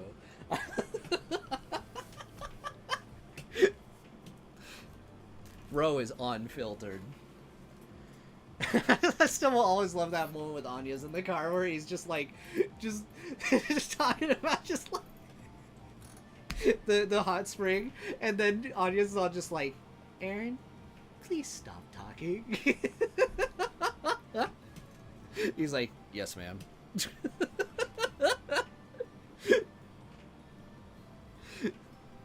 Oh my god. It's so funny. I just really like this cast. A lot. Oh, yeah. Oh my god. Also, the fact there's a nightclub in this. With, like... like, in that one scene. Oh, Lord. Although, I kind of question what Olympia was doing. Aside from us being, like, that's someone to remember later. I don't know what... Whatever. That was weird. I mean, I guess it was hiding in plain sight. Sure. I'm probably overthinking that one.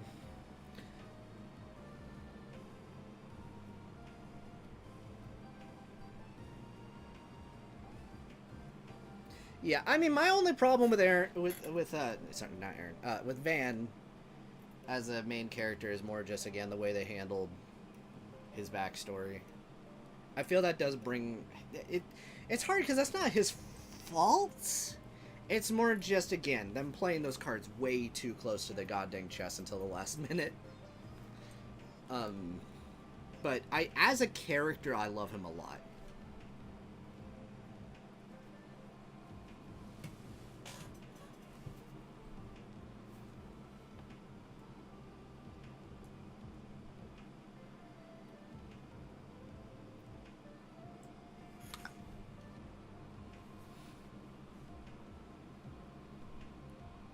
See, for me, my number one is Lloyd. As I've been replaying Cold Steel, Reen has actually gone up in rank for me. Because he was a little bit lower, but, like, I've gained a lot of things to appreciate in terms of, like, thematic things they do with him over the course of those 4 games and stuff like that. And half of the stuff he gets criticism for is in, like are things Lloyd is also guilty of, the main difference being Lloyd has less options. But yeah, and that's fair. I'm not taking offense to that. You're not the only one. I just really like Lloyd. Look, it's one of those things. He's a very simple main character. There's not much to him. I just like the cut of his jib, you know? It's perfectly fine.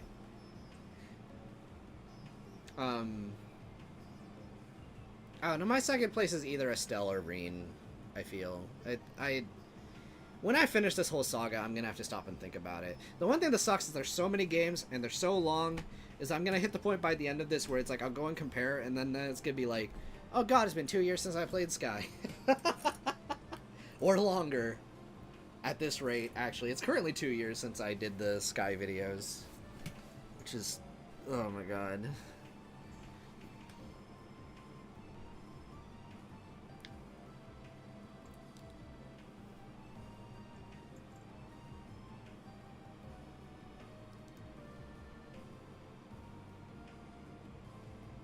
Yeah. Oh god, he is so good. I would put he's up high. I think he counts, but he's actually one of my favorite characters from that. Yeah, C is so good. I love him. Oh man. It's made revisiting certain games also really interesting. I'll say that much. I'm looking forward to talking about that later, but to be honest, actually, he might be like a strong contender for one of my favorites. It could end up being between him and... he's probably top 5 for sure. The thing is, I like Kevin, I really do, and I'm really happy to see him back. The thing is, I weirdly don't like him as much as other people. It probably doesn't help that he's only in like a couple games though. I do really like his character and his conflict. It's just like funny enough, think I might prefer like Reen and Van to him personally. But yeah. I mean, I don't have anything negative to say about him. It's just like a preference thing, I think.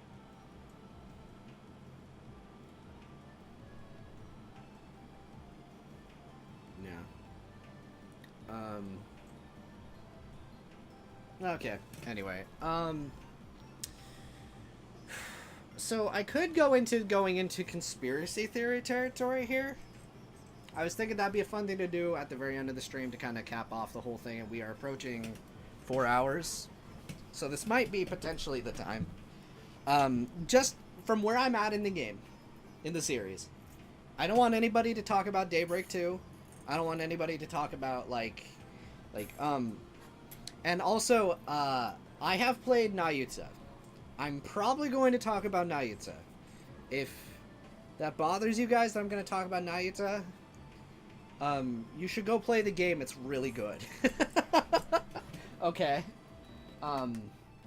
Now, when I say I'm going to talk about Nayuta, this isn't me saying concretely that I think it is 100% canon. To be honest with you, I am okay if it's not. It's also radically different, and odds are it probably isn't. But, I think it would be fun to speculate. But, I will go ahead and,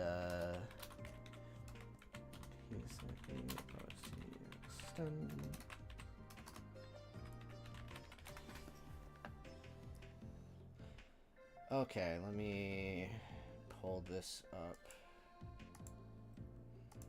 Alright, we'll switch to playing this song, I think. Okay.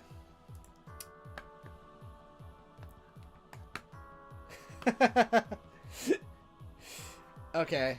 Yeah, all good. Go do so. And this stream will continue to exist. If you guys are leaving, thank you guys for popping by, and I'll see you guys later. I'm going to switch on over to Basecamp. I may as well. Maybe I don't want to touch that. That's like a load-bearing case right there. Okay. Let me bring up, by the way, from desktop. Where's on streams? I want to grab the chat, YouTube chat. Copy. Basecamp. And paste. There we go. Alright, that should be on the stream. Okay, so,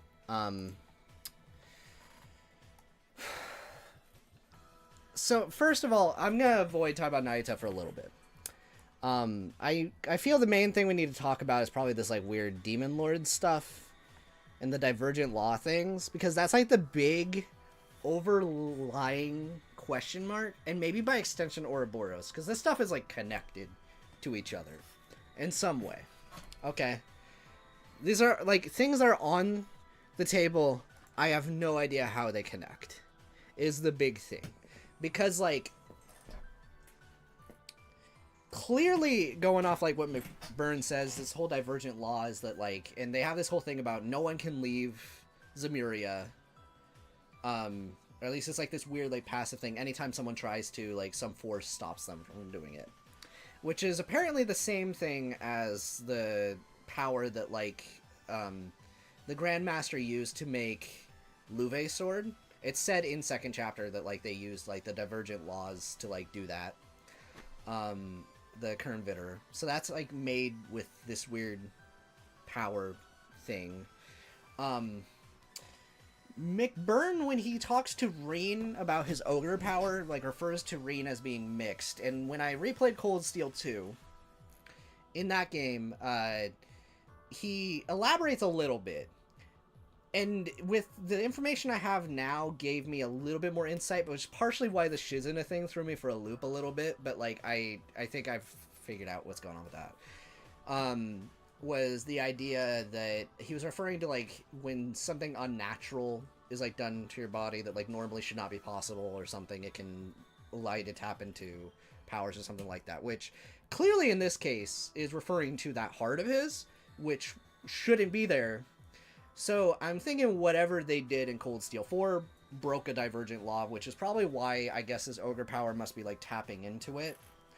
And, I'm assuming something the curse does probably also is, like, tangentially related. I'm not sure, but it's weird. That's, like, his ogre power feels like it's, like, a petri dish of, like, crazy with that. But, yeah, so that makes some sense. I still don't have all the answers on that. And then, obviously, there's the Cold Steel 4 stuff. Where, like, McBurn is like, you know, the whole, there's no one can leave. All that crud. So, McBurn, though, is like... Okay, so obviously, he's probably one of those Demon Lords. Probably. I'm gonna assume. But he has, like... He couldn't remember anything for the longest time. We had beat it into him or whatever. And then he had to go and talk to the Grandmaster. So Grandmaster is definitely in the know about things. Now, the other big thing I want to bring up about Ouroboros is their role in what they're doing. Now, McBurn did bring up that there is a fitting significance to their name, which is world, or like self-eating snake, as we know in Japanese, but like Ouroboros. Oh yeah? What did he say?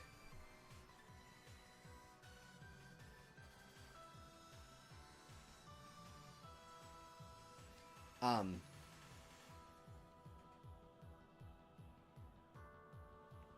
hmm. Interesting. Okay. Well, either way, they're tangentially related. But okay. So, but yeah, just like the Ouroboros, like the snake that is like eating itself endlessly. There is the element of like, so there was the Great Collapse like 1,000 years ago, where like obviously technology got crazy, people were relying on Septarians, and then collectively society as a whole just kind of just fell apart, and there was like all these like ruins. The Septarians were left behind, all that kind of stuff, which is interesting. And everything that Ouroboros has done has involved like waking up one of those Septarians. Now, they only captured one of them though, and they didn't seem to have a problem with not capturing the others. They just were like, sure, got destroyed, and they just kind of moved on. And it seemed like their entire goal almost seemed to just kind of facilitate the events of the games in a weird way. So like, there's part of me that's just like, and they are obviously aware of like some kind of apocalyptic event incoming. And so they're like, now this could be read in a few ways. It could be read as them wanting the bad thing to happen, or it could be read as them trying to do something about the bad thing happening. Depending on the Ouroboros members you interact with, some of them are like the most evil people ever we've met. Some of them are like, you definitely get the impression they might be like, they have like a dark past, but like probably maybe the people up top might be doing something good. It's hard to say. There's like, and there's certain things about like the church, especially now established in this game, that do kind of seem to have like some sus elements, and the fact that they gather those. Now I don't know if that means that the church is going to be evil. I have no idea. Again, these are just pieces on the table.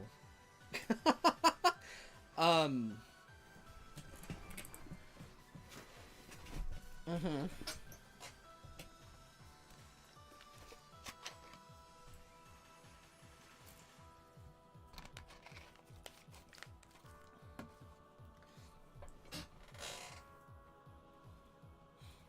Yeah, like it's a eternal recurrence plan, right? Well, Orpheus plan in general, yeah. There's also like the Phantasmal Blaze, which was to ignite the using the phantasm of Crossbell, the illusion to awaken the blazing Crossbell, yeah. So that was the idea with that one. So it's interesting. Eternal recurrence plan is really like, let me remind myself real quick. Recurrence is like,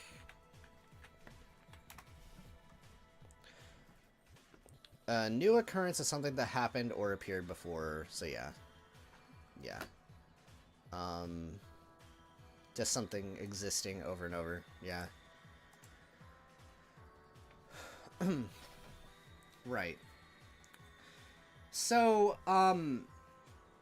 now we're gonna get into weird conspiracy theory stuff, but like, I personally have a feeling that, again, like, it could be working towards doing something bad or doing something good. Like, it could be wanting the end of the world, or they could be wanting the return to it. For some reason, awakening the Septarians is important to them. I have no idea how. They did go out of their way to capture, specifically, the Oriole, which is the one that had the pocket dimension power. Now, I don't know if there's any significance to why they wanted to capture that one. I might be leaning towards that they might be wanting to stop it or do something about it, is the theory I have.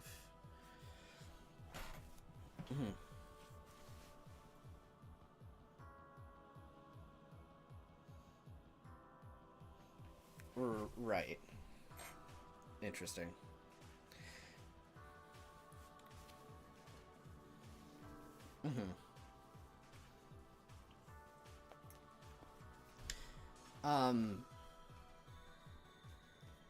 Yeah.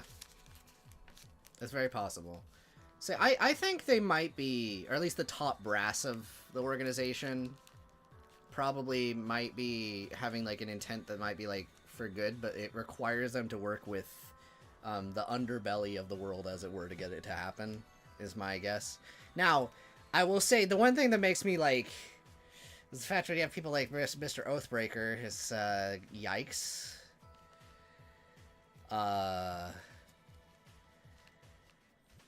I don't know for sure on that, though.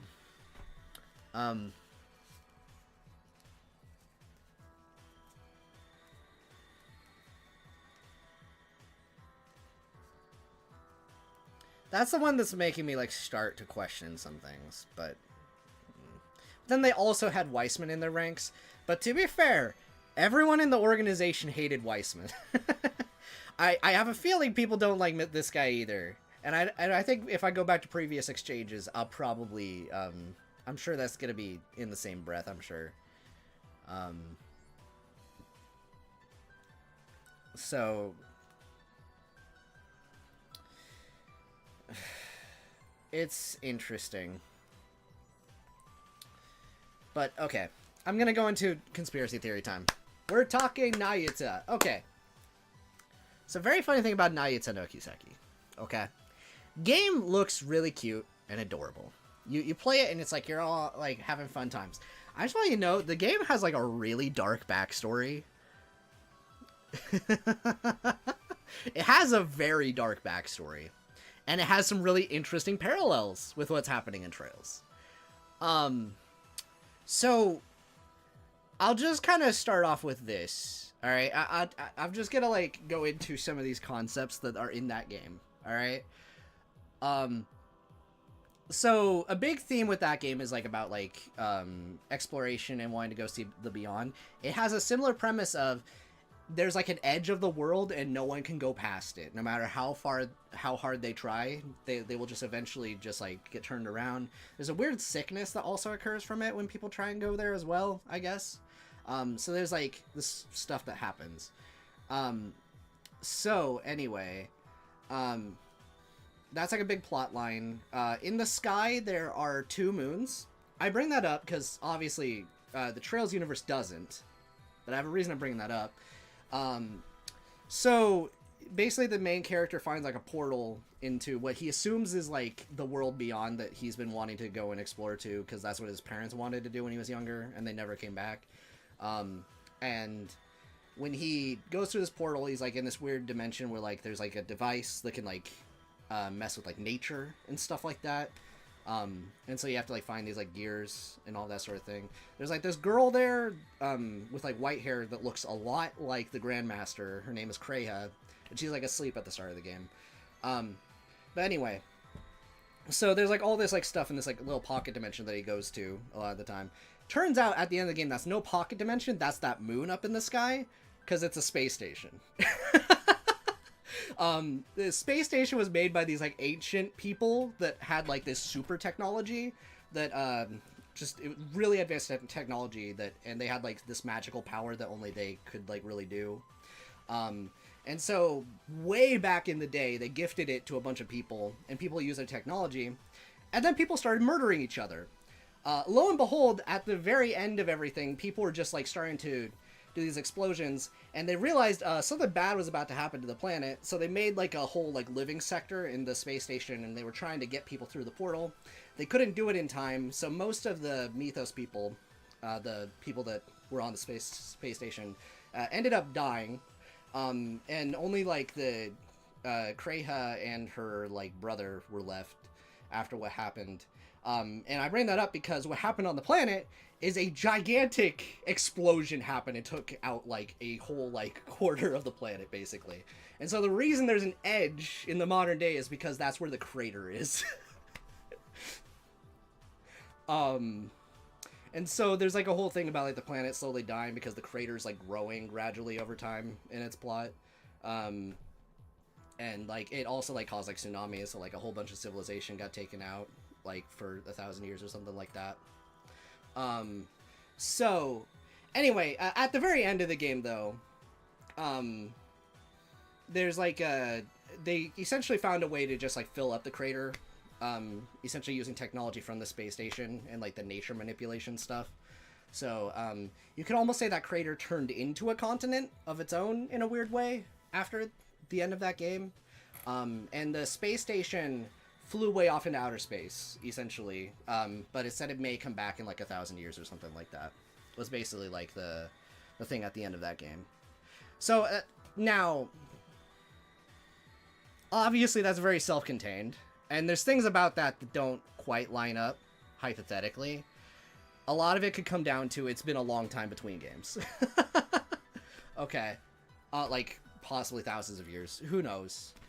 And it could even be argued that potentially that crater continent could be Zemuria. I don't know. That doesn't explain the demon dimension stuff, though. That's stuff that's, like, weirdly conflicting with this, because there's nothing like that in Nayuta, where... there is a sector on the space station with, like, old eldritch monsters that used to live on the planet, but, like, they got, like, mutated by, like, the astral energy or whatever. So, like, that part is weird. Oh yeah, there's also these weird AI beings, like, almost on the space station. They were referred to as, like, sacred statues and, like, admins. So, like, there's, like, these, machines that basically could, like, manipulate nature. Like, they had, like, some specific function, but they would have, like, a virtual, like, avatar that could, like, communicate for them or something like that. So, if you remember that, like, weird pink-haired fairy with, like, the gear hair or whatever, she's technically one of those things. So she's, like... Which is a weird, funny parallel with Mare in hindsight right now. Because, like, they're both, like, a weird floating fairy person, almost.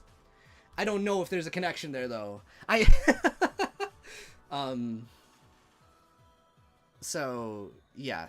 All of that to say... There's stuff here, and also, the Mythos people... I'll bring that back up. Let me see.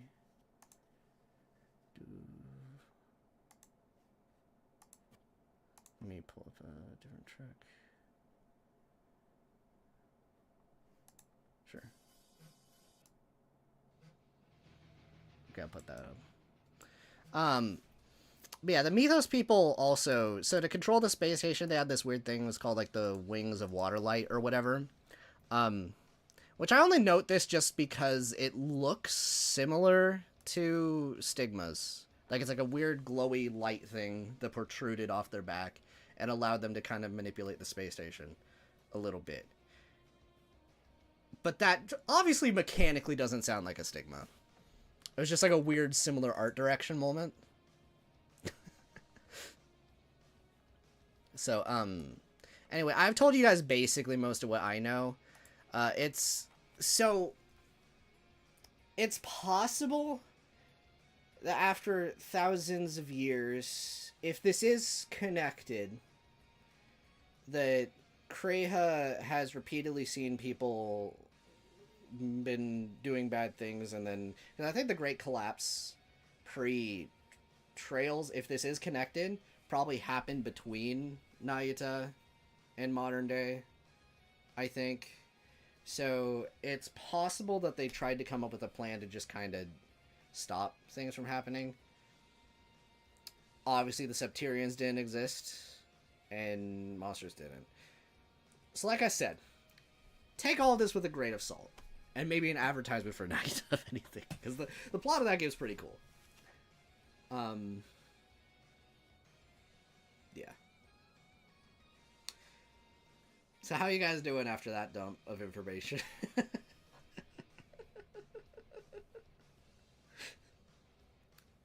Again, if this is a thing, it's like it's on the table but just kind of tucked in the corner. Like, I don't know. Well, I should bring up like real quick on this to illustrate a little bit.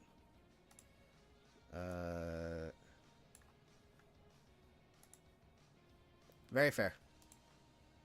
I'm moving this back over here. Let's see. Let me switch to face cam real quick.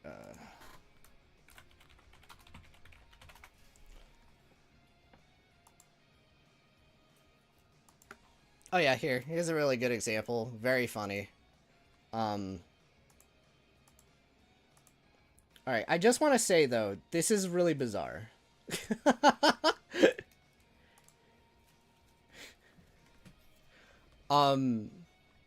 This is like the two characters next to each other.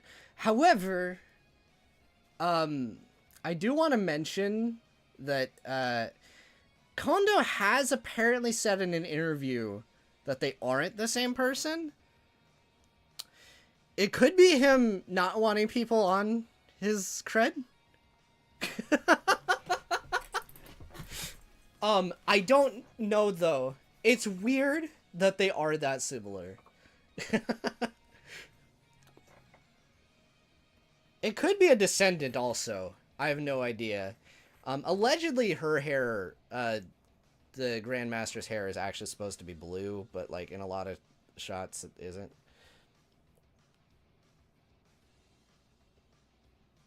Could also be exact words. It could be like a nobody, right? Like in Kingdom Hearts or something weird like that. That is a mechanic, actually. In Nayuta, her brother... Okay. This is another spoiler. Her brother actually split into two people. It's weird. So it could be, like, from a point of view. Oh god, can you imagine?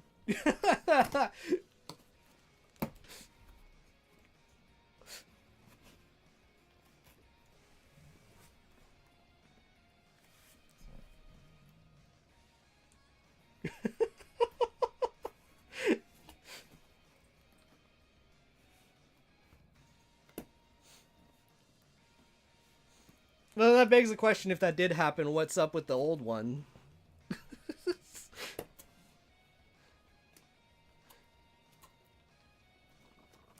Oh, man.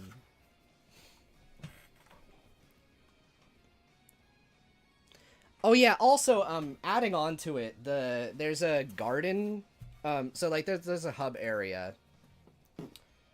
Oh, God. That'd be crazy. Yeah.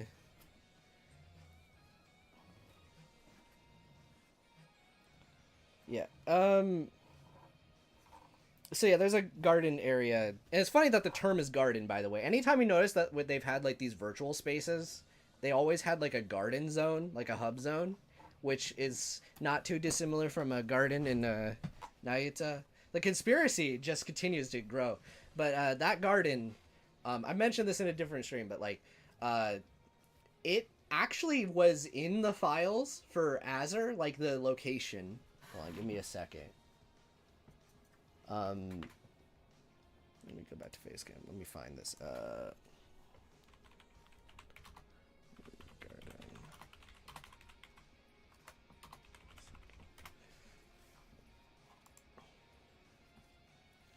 Let me find here. Okay.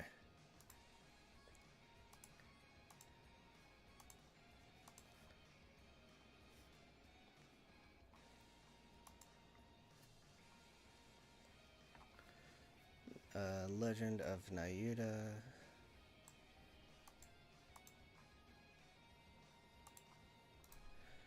Image, new tab. Okay, that's open. Okay. Legend of Nayuta Garden. Okay.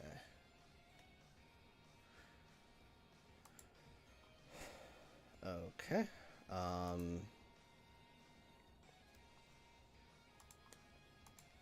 I think this will be good enough for showing kind of what I mean. It's low res, this screenshot, but I just grabbed this quickly. Okay. Desktop. Alright, so, This is actually, like, again, it's not great, and you need to move up there to kind of see it, but there's, like, a couple beds there. It is literally these two here. But notice all the greenery is sucked out. And, like, all that. And it's just kind of, like, this is clearly done in Azure's engine. This is not just, like, literally imported. This is literally, in the code. Apparently this was meant to show up in the Azure tree somewhere. And this has been known about for a long time, by the way.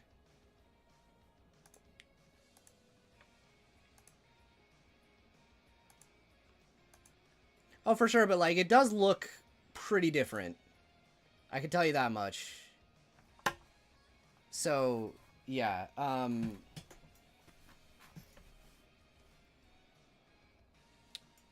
very interesting.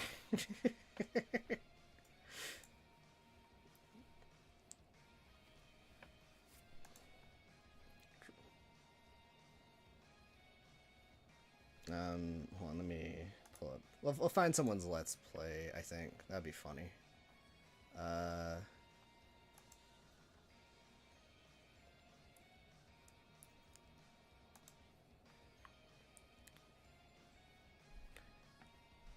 Okay, yeah, actually, this is a pretty good shot to show what I mean. Okay. Cool. We'll do that. See, that's, especially from the modern re-release, see, like, that looks very interesting.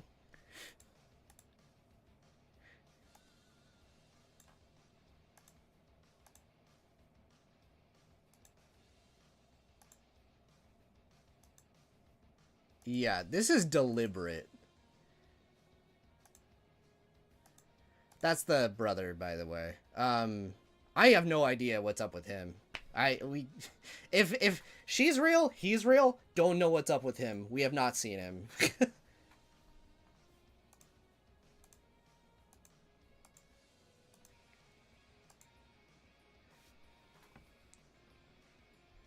So yeah.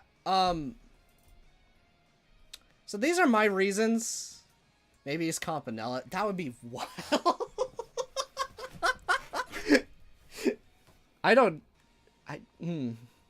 Interesting.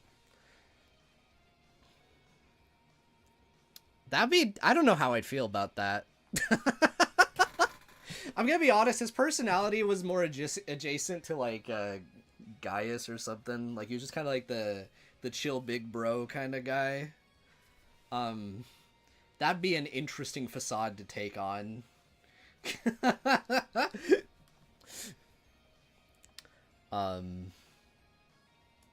But yeah, so all of that to say,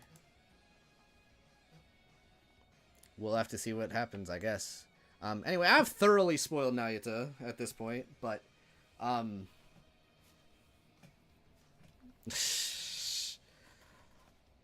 don't know how I'd feel about that twist, honestly, but yeah. I have a feeling if this is connected, we just probably haven't met him yet, or, like, actually, we haven't met the lead person of the church. That would be really funny.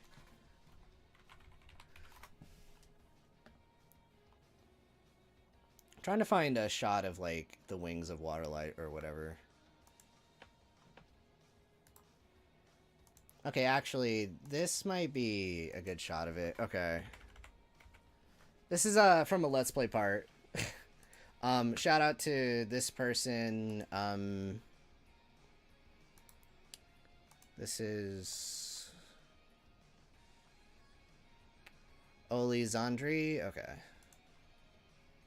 Yeah, but it is in his stream title. Okay. So, I brought up the stigma thing before. That's the wings of Waterlight that, like, they have. Notice it, like, looks a lot like a stigma.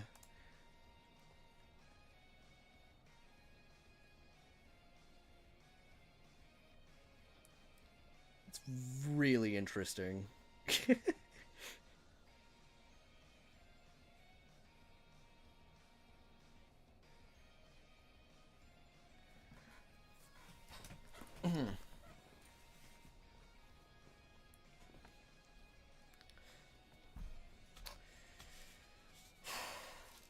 So yeah, again, it this is all fascinating, but I will say with all the things I'm like getting a little carried away with.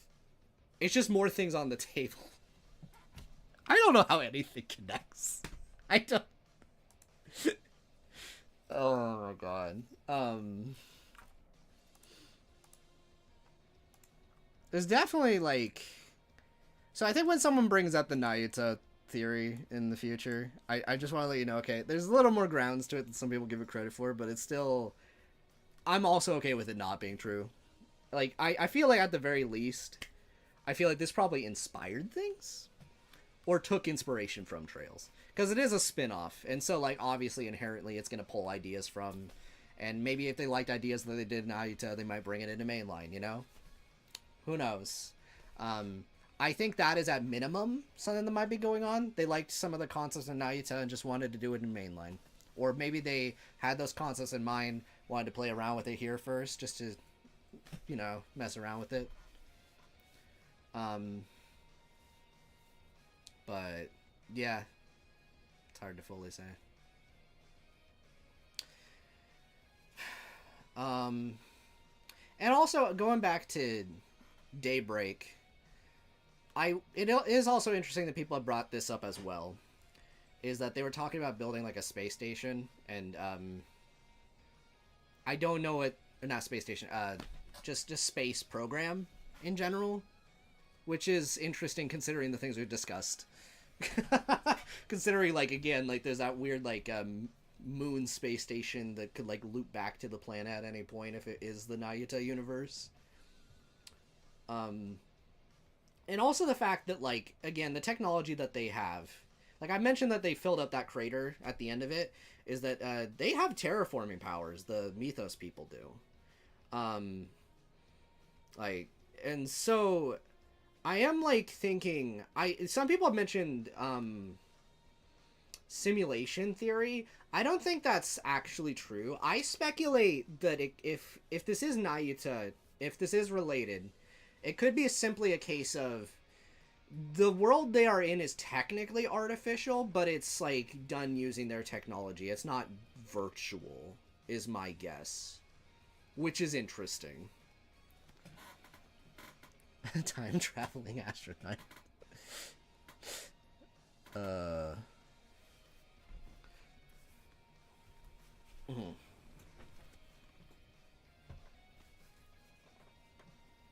Cosmic Petri dish.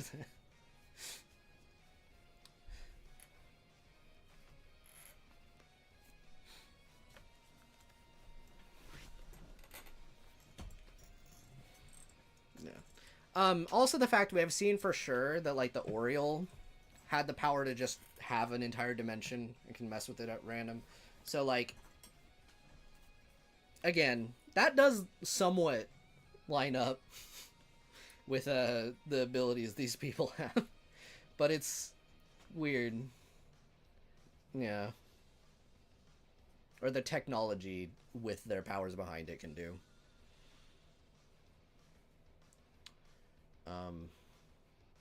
And Reverie corridors, yeah.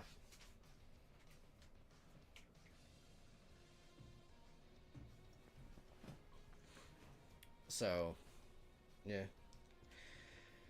Well, anyway, I have gone past 2 hours. I guess we'll just go ahead and wrap up the conspiracy theory stuff to say that I don't know, again, despite all of these things, I don't want to say concretely they are one and the same, or that they're connected, or all that kind of thing, because honestly, it's probably not. And like I said, it's more than likely just, again, they just took inspiration. Ultimately, I'm curious where they're really going, like, for real, because I have a lot of questions after Daybreak. A lot of them. But I really had fun with it. And I just realized I can actually look at the movies now, actually. That thing. Just do that real quick. It's partially why I pulled this sucker out. Because it's like part of that collector's edition thing. Let's see. I have the brochures for real, guys. Look at that, I got Gloria. Let's go. Golden blood. I love it. Yes, the sober curious. I think I just actually is this all of them? Perfect driver 2. Nice. Okay, that's really funny. I do not remember the name of this one, but there you go. And rainfall. Yo, I love these. That's not all of them, actually. They don't have the mountain climbing one. Oh my god, the horror.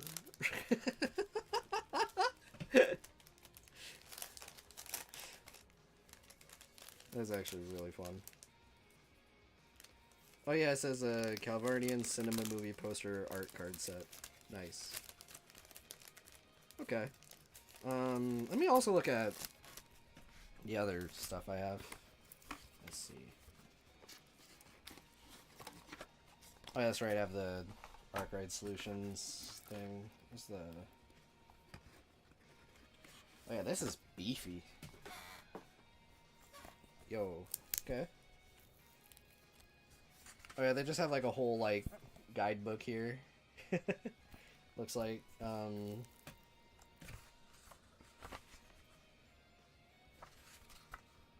Wow, okay, yeah, they just have a whole...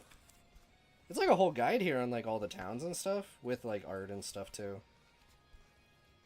That's actually pretty sick. Oh, wow, I forgot the fairy did that when we met her with the, hood. Yo, nice. Hey. Anyway, that's a lot. It's gone on long enough, but... It's cool. Well, I hope you guys have enjoyed the streams. It's been fun. I'm looking forward to playing Daybreak 2 when that drops. Oh, we should end this off with... Hold on. We got one more thing we gotta end this off with, okay? Alright. Someone wanted me to react to it. Let's look at... Okay. Do you guys think I should watch the Daybreak 2 trailer that they made? Like the little teaser thing?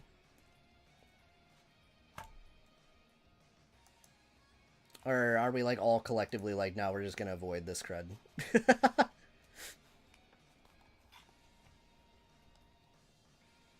Sure. Okay.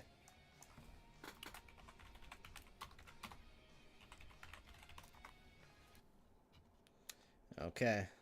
Here we go. It's 1 minute 48 seconds.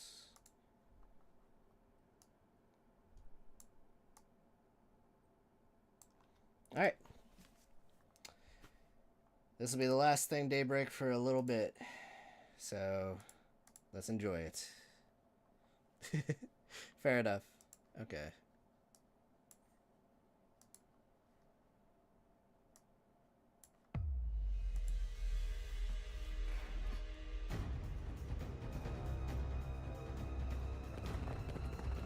Oh. Okay, Hercules Squad.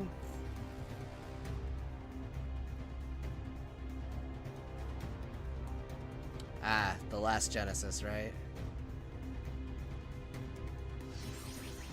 Wait, Red Mare? It's a red mare? Is that me? Is that Van? Huh?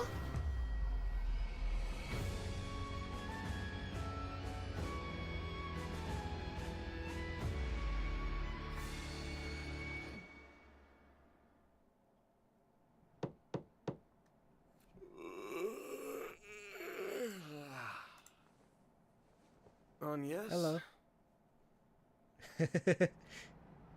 Oh, is that Elaine? Thought you weren't working today. I have a job fit for a Spriggan. So you better start waking up already, Van. The Legend of Heroes, Trails Through Daybreak 2. Coming early 2025 to Nintendo Switch, PlayStation 4, PlayStation 5, and PC. Nice. Okay. Okay. Okay. Interesting. What the heck is up with the... Let me look at that silhouette again. Is that, like... Okay, that person had a hat. There's no way that's Van. Why is there a red mare? Okay. Venom versus Carnage. Okay. I mean, unless he just decided to start wearing a friggin', like, fedora or something. Interesting. Alright, well, consider me intrigued. I'm gonna be waiting on this for a few months.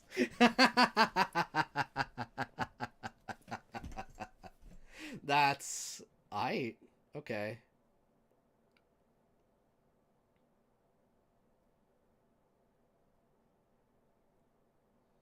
Man, that is actually hilarious to think about. That movie of all things.